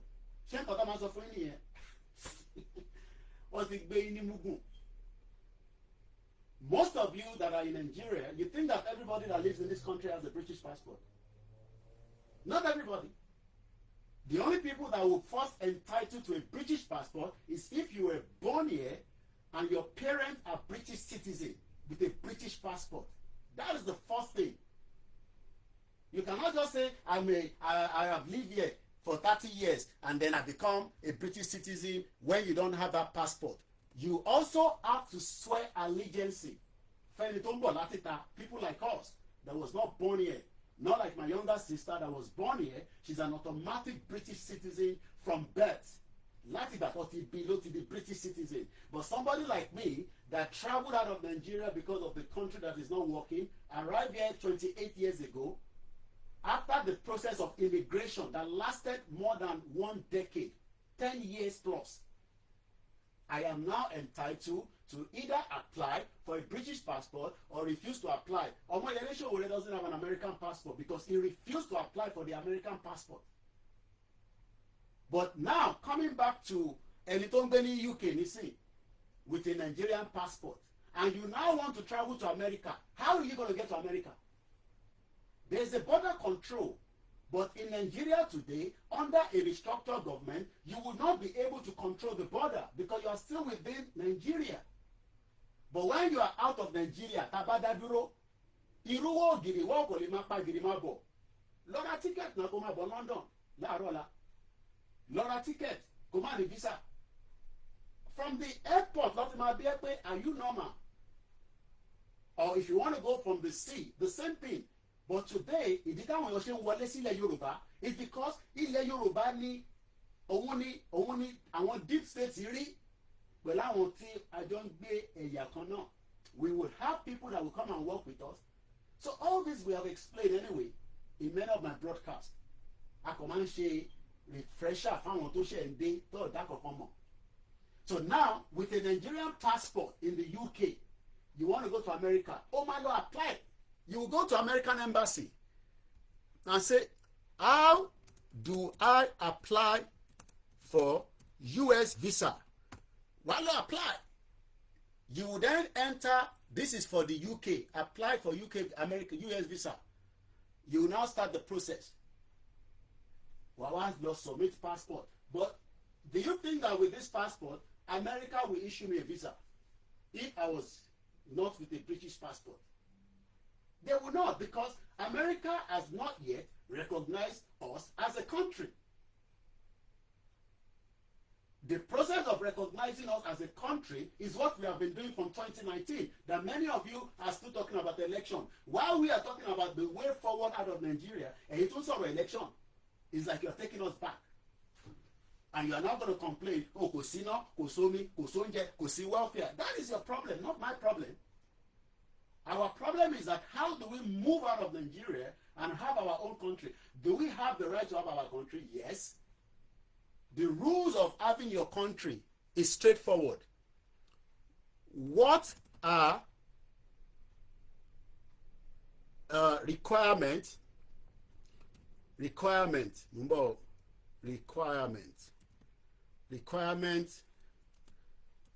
have a country? What are the requirements?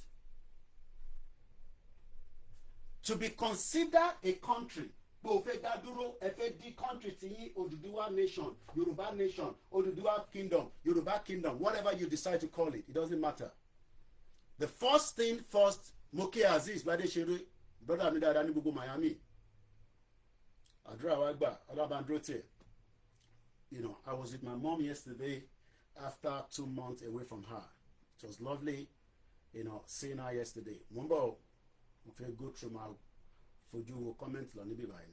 Now, the first thing first, Kotole Sokwe, you want to be a country. The first thing first is consider a country, a political entity, generally needs a permanent population. Do we have the population? Kini population Yoruba ni Nigeria lady? Who knows? What is the population of Yoruba people in Nigeria? 60 million? I do 60 million. Let's stick to 60 million. There are countries that are not even up to 1 million. The first thing, Catholic country, Yoruba nation is the population. And the population. We are 60 million for crying out loud, and people are still talking about Kawa no one Nigeria. Don't delay gbogbo future of Yoruba people, future of Omokaro Ojiri. So you must have the population. That is the first thing. A population, a permanent population, a defined territory. Defined territory. Kí ló ń pè ní territory? Who knows the meaning of the word territory? Because ẹlòmíì kan gba fẹ́ gba country, but kò mọ kíni kan tá à ń béèrè fún gangan. So when we talk about territory, what is the meaning of the word territory? Let's look at it quickly. Territory, mumbo. The word meaning of territory. Tabani territory. Territory. Territory. Àwọn kì í spell ẹ̀ bẹ́ẹ̀ níbí báyìí. Tango, Echo, Romeo, Romeo, India, Tango, Oscar, Romeo, Yankee. Territory. Èèyàn mélòó ló mọ̀ bí a ní territory? Kí ni territory wa ní Nàìjíríà lẹ́nìí? Ẹ bá mi fi sínú comment section. Kí ni territory wa ní ilẹ̀ Nàìjíríà lẹ́nìí kí ni territory wa? How many of you knows our territory? What is our territory? Ẹ fún mi nínú comment section. What is our territory? Kí ni territory wa? What is our territory? Mo kí ọ̀gbẹ́ni Tèmílọ́lá Tanímọ̀lá. Kí ni territory wa? So that these are what you need to be able to understand. Tẹ́ bá ń bá wọn tí wọ́n sọ̀rọ̀ à ń dìbò we don't do Southwest, ẹ ṣe gan ni Kogi, Kwara, Lagos. I say go observer, because these are the basic things you need to be able to tell people. The bambara in sorrow. Jelle by Yoruba nation, any population, shani territory. Now, territory certified by Yoruba nation, territory certified by Ile Oduduwa. I'm sorry. She Kogi no, she Kano certified lover. Am I fighting to collect Kano? Is my campaign fighting to collect Anambra? Because the moment you start doing that, you have left your territory. Now, àwọn kan wá fi territory tí wọ́n sílẹ̀ láti Mali, láti òkè lọ́hùn, wọ́n wá sísàlẹ̀ sórí territory wa, wọ́n wá jẹ́ kẹrí ayé gbé. You are not able to live the kind of a lifestyle that you want to live. Wọ́n ní o gbọ́dọ̀ lè wọ ṣòkòtò pépéré, o gbọ́dọ̀ lè ṣe kíní bá. We can see them. Tẹ́lẹ̀ láti rí wọn. As at yesterday, do you know how many people were killed in Okeode? These are the people that are invading your own territory. Àwọn ò sí lọ invade the territory wọn. Èèyàn méjì ló fi ń fa nǹkan kan. Èèyàn kan ló sì ń náà wà lẹ́gba. Àwa tó kù a ní àtẹ̀ ẹ̀gẹ́ kí ó di wàhálà. Which is the best thing? Àbí? Owó ẹ̀ tó máa sọ pé ká jà. Nígbà tí mo ní ká jà ní 2019, kí ló sọ sí mi? Ṣèbó ń bú mi ni? No, àníjà o. Kò sí jà. Nígbà tí èmi sọ̀rọ̀ ní 2019 pé ká sọ dìjà eléyìí ni mo fẹ́ gbógun wá, èmi dẹ̀ ti withdraw pé àjà Ọlọ́run jẹ́ ká jà. Ọlọ́run jẹ́ ká jà. But àwọn tó fẹ́ gba territory yín wọ́n ti súnmọ́ wa báyìí pẹ́kípẹ́kí. Wọ́n kàn wá léegun báyìí. The late Dr. Malafia kí ló sọ kó tó kú? Ta ló rántí? Ẹ ti gbàgbé kí n tún máa play video wá lọ sórí YouTube lọ́wọ́ ni àwọn play video kankan máa lórí program wa ìtì bá ti sọ ti wà more than enough. Ẹ bá wọn tó ti máa play video ẹ lọ sórí àwọn other broadcaster àwọn need láti máa play video kankan mọ́. I've done that for 4 years. Kí ni late Malafia sọ fún gbogbo wa? What was the message of Malafia? Mo kí yín ìyá mi grandma Princess Awoniyi, mo kí bàbá mi John Muyiwa Ogunmuyiwa ẹ ṣé gan ni. Kí ni Malafia sọ? Malafia sọ fún wa pé wọ́n ń gbé ogun bọ̀, àwọn tó ń gbógun yìí bọ̀, wọ́n ní network, wọ́n ní owó, wọ́n wà sophisticated. Ṣé gbogbo ẹ̀kọ́ láàrin nísìn? Ó ní tó bá jẹ́ pé tówó ni, wọ́n lówó lọ́wọ́. Tó bá jẹ́ pé ti ènìyàn mímọ̀ ni, wọ́n ní èèyàn. We can see helicopter landing in Nigeria. Wọ́n ń kó ìbọn fáwọn èèyàn. Do you know what it means? That means pé ní airspace mọ́ nìyẹn. Because see helicopter tí nǹkan bá mì lókè nísìn RAF ló máa dìde within 3 minutes ó máa gbéra ó máa dìde pé kí ló ń ṣẹlẹ̀ lókè yẹn ajá wálẹ̀ ní tó bá sọ fún pé ọmọ ta ló wà ní pléènì kí ló ń ṣẹlẹ̀ gba bíbà ìlú ẹ̀ la fẹ́ kó lọ afẹ́ mọ́bi tó ń lọ páàkì sí tó bá dáhùn wọ́n máa já látòkèrè. So these are the two basic things. Population, we have the population, we have the territory. Check into name territory yẹn Kwara territory ilẹ̀ Yorùbá ni kò ṣe north. Kwara is not in northern Nigeria. It is meant to be southwest Yorubaland.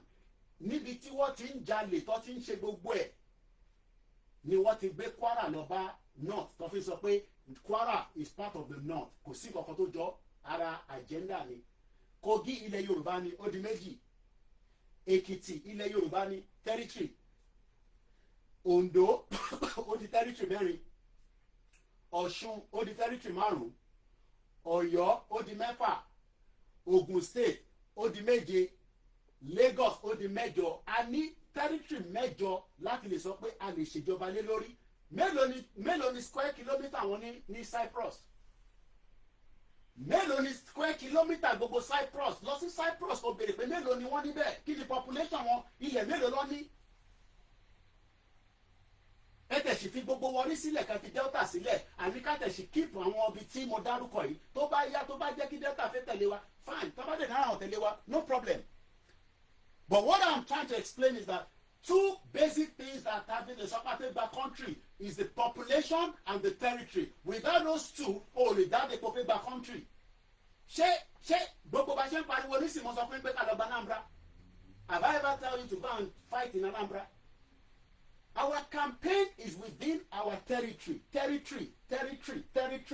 Ẹ lọ àwọn fídíò tí mo ń ṣe lórí plane territory àwọn kan nìyẹn látòkè. Territory Morocco tó bá ti ń kọjá Morocco tí plane yẹn bá ti ń gbẹ́nu wọ another airspace ó gbọ́dọ̀ lè signal sí wọn pé plane yìí fẹ́ gba bíbá ìkọjá wọn ò bí plane kankan dá kókò kọjá nínú airspace oní airspace kó má àlá tiwọn ní tower tiwọn náà pé a máa gba bíbá ìkọjá because it could be a danger. Ní Nàìjíríà lẹ́yìn wọ́n ń gba territory wa látòkè wọ́n ń gbà láti ìsàlẹ̀ wọ́n ń gbà lórí omi adèlájú kalẹ̀ àbí kò sí nǹkan kan no problem. Ẹ̀wọ̀n àwọn ẹni tó máa jágbe lójoojúmọ́ tó níṣẹ́ àbí tó máa jáde lójoojúmọ́ àfẹ́gbàdì Yorùbá nation náà àfẹ́gbàdì àtúmọ̀ àbí wípé kí la máa fi Yorùbá nation ṣe ká lè gbà. No problem. Now let's come back quickly. We've given you the meaning of the word territory. It's an area of land ilẹ̀ kò ń ṣe ilẹ̀ tí wọ́n rà tó ń ra 1 acre 2 acre kọ́ là ń sọ gbogbo lẹ̀ Oòduà gbogbo lẹ̀ Káàárọ̀ Oòjíire territory wa ni ó jẹ́ kó wà lábẹ́ government ilẹ̀ Yorùbá ni. Under the jurisdiction of a ruler of a state ta ló wá ń control ilẹ̀ Yorùbá lẹ́nu ṣé mi àti ẹ̀ là ń control ẹ̀? I'm asking a question. Mo kí ẹ gànà lóyèdè ṣé mi àti ẹ̀ là ń control ilẹ̀ Yorùbá lẹ́nu? How many people know that you are not in control of your land? That is why they say the Federal Republic of Nigeria control what is in your state. Resources tó wà lórí state yìí governor yóò lè ṣe kó lè fi jẹ́ kí ayé rọrùn fún wọn. That is the reason why by taking back your land, taking back your resources, taking back your population, taking back your culture and identity. So when we talk about territory, an area of land under the jurisdiction of a ruler or a state. Let's go further. The full meaning of the word territory. A territory is an area of land, sea, omi. Níbo ni Utsmanda Fodio náà máa deep Quran sí Atlantic Ocean. Níbo ni Dangote kọ́ refinery ẹ̀ sí ẹgbẹ́ omi máa cross méjèèjì together. Or a space àyè kan ni mo wà yìí níwọ̀nba tí mo lè ṣe ní UK mo rọra ń gbé láyè mi tí bá lówó tó pọ̀ èmi náà lè lọ ra lé bí $100 kí wọ́n máa gbé ní mansion kí wọ́n máa ṣe fídíò but ìwọ̀nba àyè tí mo ní but èmi kọ́ mo nílùú yìí. Belonging or connecting to a particular country. Is Nigeria a country? Àti mọ̀ pé àti define pé kò kí n ṣe country. Àwọn ẹ̀yà wo ló ní gbogbo ibi tí mo dárúkọ yìí? Àwọn ẹ̀yà ìran ọmọ aládé, àwọn ọmọ Odùduwà. Kí ló dé ta wá ń sùn táwọn kan fi gbà mọ́ wa lọ́wọ́? Tẹ́yìn wá ṣe sọ fún wa pé ó dìgbà tá a bá tún lọ ṣe kò àfi end the broadcast yẹn tá a ṣe náà ti tó láàárọ̀ yìí.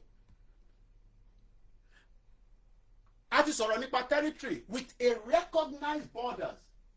Tàbá ní country tiwa ó lè máa pa gìrìbọ̀ láti ilẹ̀ Ìgbò tó bá ti ń dé Jẹ́bà wàá dúró wàá stop wàá yọ passport jáde àbí ID card ní láti sọ pé o lè wọlé epo náà ló fẹ́ gbé wá ní ata ló fẹ́ gbé wá ní yes àjìfẹ́ kẹ́ máa gbé bọ̀ láti north but tó bá ti ń dé border wa ó lè drive láti London nísìn kó wá náà lọ sí Germany kó wá kọ̀ drive wọnú ilé òmùgbóyó ni. Ó lè gbéra nísìnkò náà lọ sí France ó wá drive all the way kò wá sẹ́ni kankan tó dẹ dúró pé aláyé ìbolo tí ń bọ̀ because ó ti kúrò nínú bọ́dà kan ó fẹ́ wọnú bọ́dà míì torí pé bọ́dà tó fẹ́ lọ wọ̀ yẹn lóòótọ́ ọ̀rẹ́ ni Macron àti Sir Starmer Labour ń ṣe conference wọn ní Liverpool lọ́wọ́lọ́wọ́ báyìí but as a British citizen you still have to show your identification kó tó gbàgbẹ́ kọjá. Ṣé bẹ́ẹ̀ náà lórí nínú Nàìjíríà lẹ́nìí because we are one Nigeria ó lè lé ọmọ Ìgbò kúrò lẹ́kọ̀ọ́ wọ́n máa dé láràárọ̀ ni o lè lé Hausa kúrò, o lè lé Fúlàní kúrò, because we still remain one Nigeria. So wọ́n ní right láti wá ralẹ̀, wọ́n ní right láti wá ṣe business without anybody questioning them under the rules of the federal government of Nigeria. But about the country, we want them to come, but we want them to come as a new citizen of a Biafra, of Arewa, or whatever they want to call their name. And she's going for the gift. So before we wrap it up, a stable and effective government. Let me ask, have we had or she actually a stable and reliable, effective government láti 1960 lẹ́yìn tí bàbá Awólọ́wọ̀ ti ṣe tán tó ti ṣe regional government?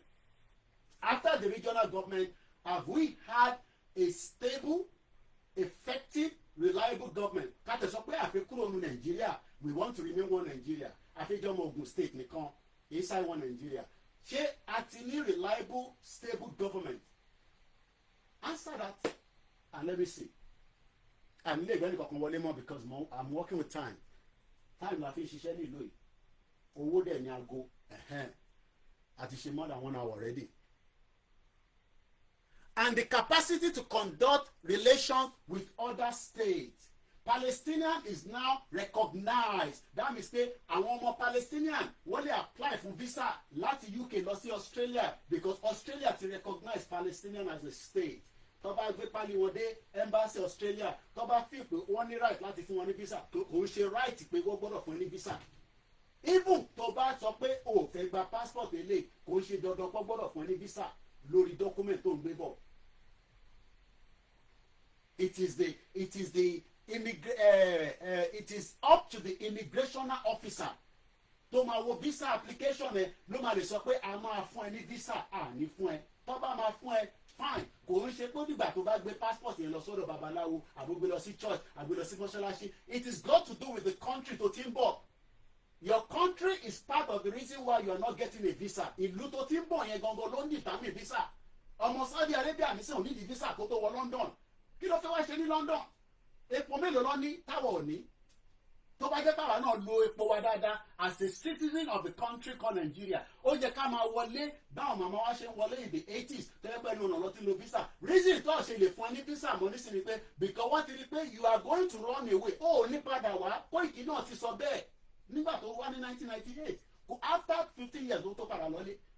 So má blame ara ẹ, country tó wà nínú ẹ̀ òun ló affect your visa application.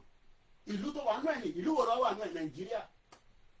Because Nigeria kò níṣẹ́ kò lómi, so ẹni tó bá fún ní visa tó bá nà lù mí yàtọ̀ sí àwọn tó bá wà okay ló máa padà. Now, this criteria largely established by the 1933 Montevideo Convention and are used by international bodies like the UN. So táwọn kan bá wá ní kí ló dé dá ìsìn ìgbà country because we continue to have conversation with many countries around the world. Kọ́ lè recognize wa, kọ́ lè mọ̀ pé ẹ̀yà ọmọ dúdú wà nínú Nàìjíríà, but ṣé o fi pé wọ́n ready láti recognize yín? Ṣé China ready láti fún yín ní country? Nígbà tí China náà ń gbádùn nínú Nàìjíríà, ṣé India ló máa recognize yín? India now náà ti ní problem pẹ̀lú America. Mo ń gbọ́ news lánàá lọ́dọ̀ ìyàwó mi Paliki. Pharmacy wọn nísìn àwọn oògùn tó ń kó wá sí America wọ́n ti gbé 100% tariff lé lórí yàtọ̀ sí kan tí wọ́n dárúkọ. That means pé wọ́n produce enough tó ń wọ America. Mélòó lẹ́yìn produce tó ń lọ sí Kútọ́nù tó ń lọ sí Ghana. So ojókòó òní Nàìjíríà máa work bí a torí pé wọ́n sọ ẹni mọ́ṣáláṣí ẹ̀ ó jẹ́ wake up. Koiki lèmi jẹ́ Alpha can go mo ní láti lọ ṣe nǹkan míì. Mo ṣe ń tidy up inú ilé. Mo ṣe hoover kan ni rí pé mo ti fọbọ́. Ìyàwó mi ti lọ síbi iṣẹ́ kò gbọ́dọ̀ tún délé kó tún wá bá àwọn abọ́ ẹni. Ìbẹ́yìn náà ti dé baálé mi.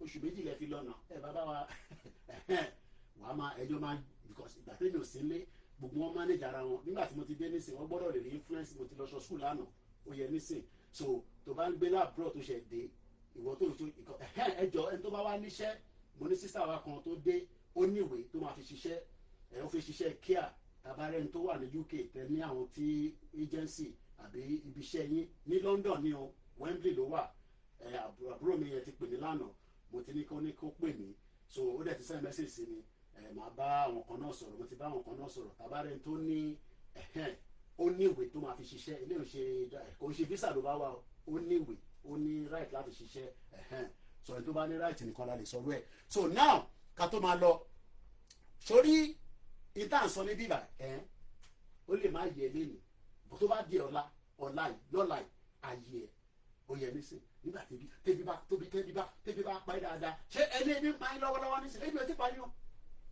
mo ní àkọ́ tó sẹ́ni mẹ́sẹ̀sì mi láàárọ̀ ẹ̀ kì í sẹ́ni 10,000 sóhun fífi rẹ̀ epo sí mọ́tò tó bá yá ó sì máa páàkì mọ́tò yẹn ó sì máa páàkì kalẹ̀ bí ó máa dùn nígbàjọ ni o bí ó máa ta padà ni o ìkan náà ló máa ṣe. àwa náà rẹ̀ epo sí mọ́tò ní bíbá ẹni kò ṣọ̀fẹ́. mo kí gbogbo nílẹ̀ nǹkan sí èmi ni the last man standing.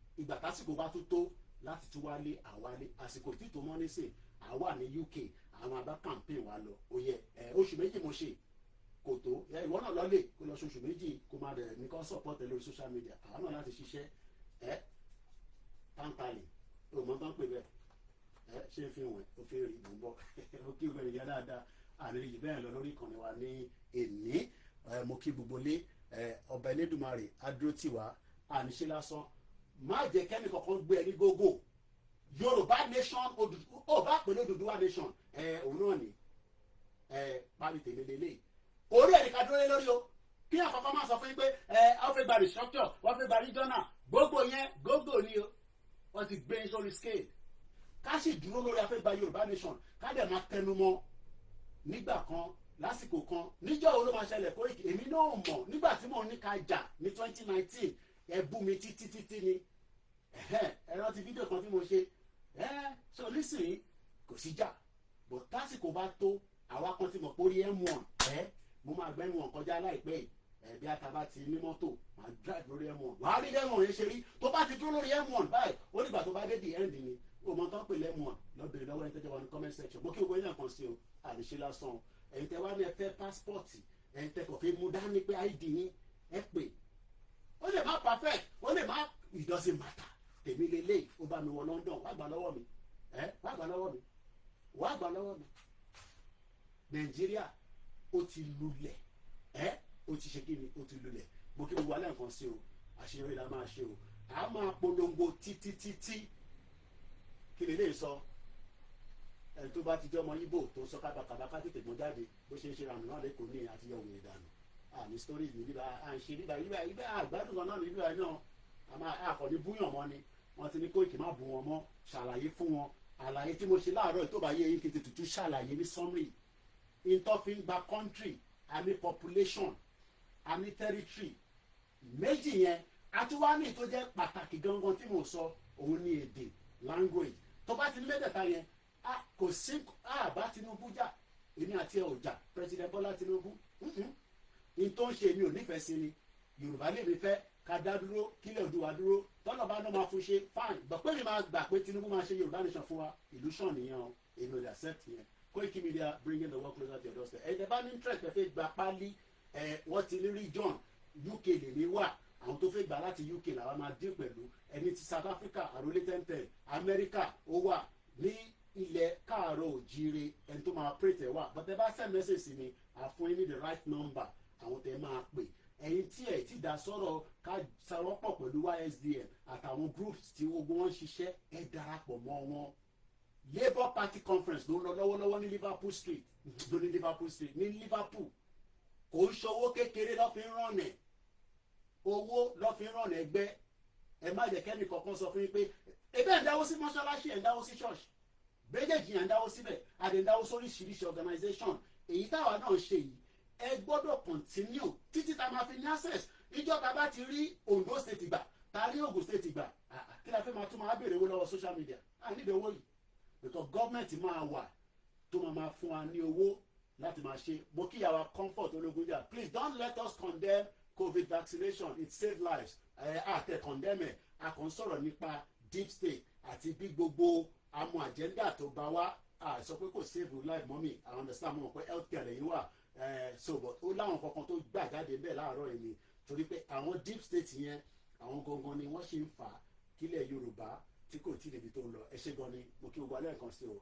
ẹ tó bá fún wa send the message sí mi +4475 940509979 or straightforward email ní ṣiṣẹ́ mo ń san £7.99 fún company email kò sí kankan tó jẹ́ ọ̀fẹ́ ní UK every month ni mo ń san £7.99 fún info@koikimedia.com ẹ send email sí mi fún requirement yín adédáyín lóhùn ẹ ṣé gan ni o àníṣe lásán mo ti dé UK padà èmi náà gbọ́dọ̀ lọ german àwọn ìyá tó lè máa fún wa ní support díẹ̀díẹ̀ bọ̀ kémi náà lọ kí n german holiday ń bọ̀ ní December a gbọ́dọ̀ lọ holiday àbí thank you so much God bless you all God bless every one of us mo kí gbogbo lé o àdúrà wa gbà ṣé dáadáa ni mo dé bá UK mo lè wait kí n lọ Trafalgar Square mo kàn ní lọ sí embassy ni kọ́ má tún náà wọ́n yẹn túndú ti dé mo fi lọ gbatẹ́gùn Trafalgar Square kí tẹ̀ káàkiri díẹ̀ mo ti wọnú bọ́ọ̀sì lé nínú mi ń dùn níbẹ̀ tó pé London mo ti filẹ̀ báyìí ọlọ́run àjẹ́ kí London ṣe fún wọn náà thank you and God bless ẹ ṣé gan ni wọ́n ẹ̀dẹ̀ fún wa ní space àti mo ní space gbogbo ẹ̀dẹ̀ support wa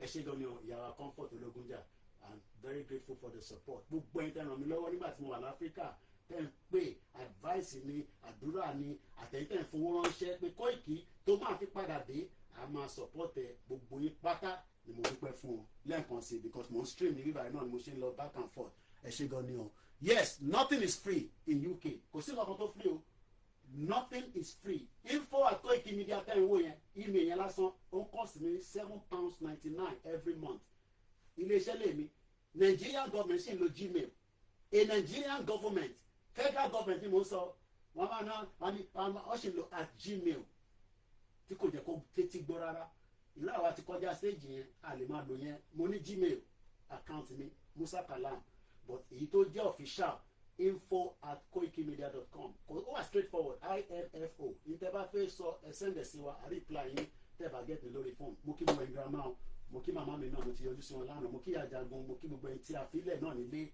Fúlàní ò ní kó wà lẹ́rú o ọ̀káwa náà kàlájú sílẹ̀ o ìtẹ́ máa ṣe èmi kọ́ ni máa sọ lórí social media mo rí bí àwọn kan ṣe ń tara lánàá èmi náà ti tara bẹ́ẹ̀ títí ẹ̀ dá mi lóhùn so thank you so much ẹ̀yin tí mo dé bá ní UK ẹ jẹ́ ká connect ẹ pè mí God bless and bye for now.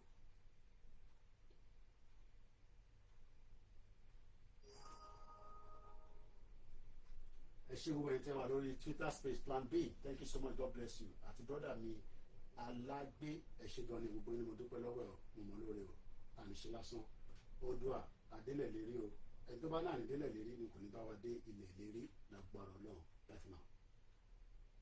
bàbá wa alágbé àánú olúwa pọ̀ thank you so much ẹni follow yín back consistent gbọ́ wa náà agbọ́dọ̀ follow yín God bless bye for now. tó ẹni tẹ́ wà lórí Facebook ẹ ṣé gan ni o thank you bàbá wa Daniel and the rest of you my name is OLAYOMI KOIKI I gotta go now. Bọ́láwọn Aliu Ayinde Usman Adeyemi Owaje I think these are the people I can say because sometimes there are also people behind there will be a máa rí yín kí tó máa lọ kọ́má ní Koiki àwa náà dé wà mí báyìí náà ó tẹ̀ ṣẹ́nu sí wa because I can only see those in the front let's see if anybody is at the back end as well katomaki Ṣòwòrẹ́ àti federal government 5 and 6 tuntun dé court láàárọ̀ yìí kọ́lọ́n wá pẹ̀lú ẹ̀ so let's see who is there kato máa lọ so that kí yín briefly mo kí gbogbo àwọn staff mi náà mo kí gbogbo àwọn management tí wọ́n ṣiṣẹ́ ní background ẹni bá lo fídíò àbáṣe máa ń sọ ẹ gbọ́dọ̀ credit ẹ very very important so ẹ jẹ́ kí àwọn tó ń báyìí mo kí bàbá wa Ganiu Suraju yes mo rí ẹ ṣé gan ni I think ẹ̀yin nìkan náà mo rí I don't know whether there's more people there anyway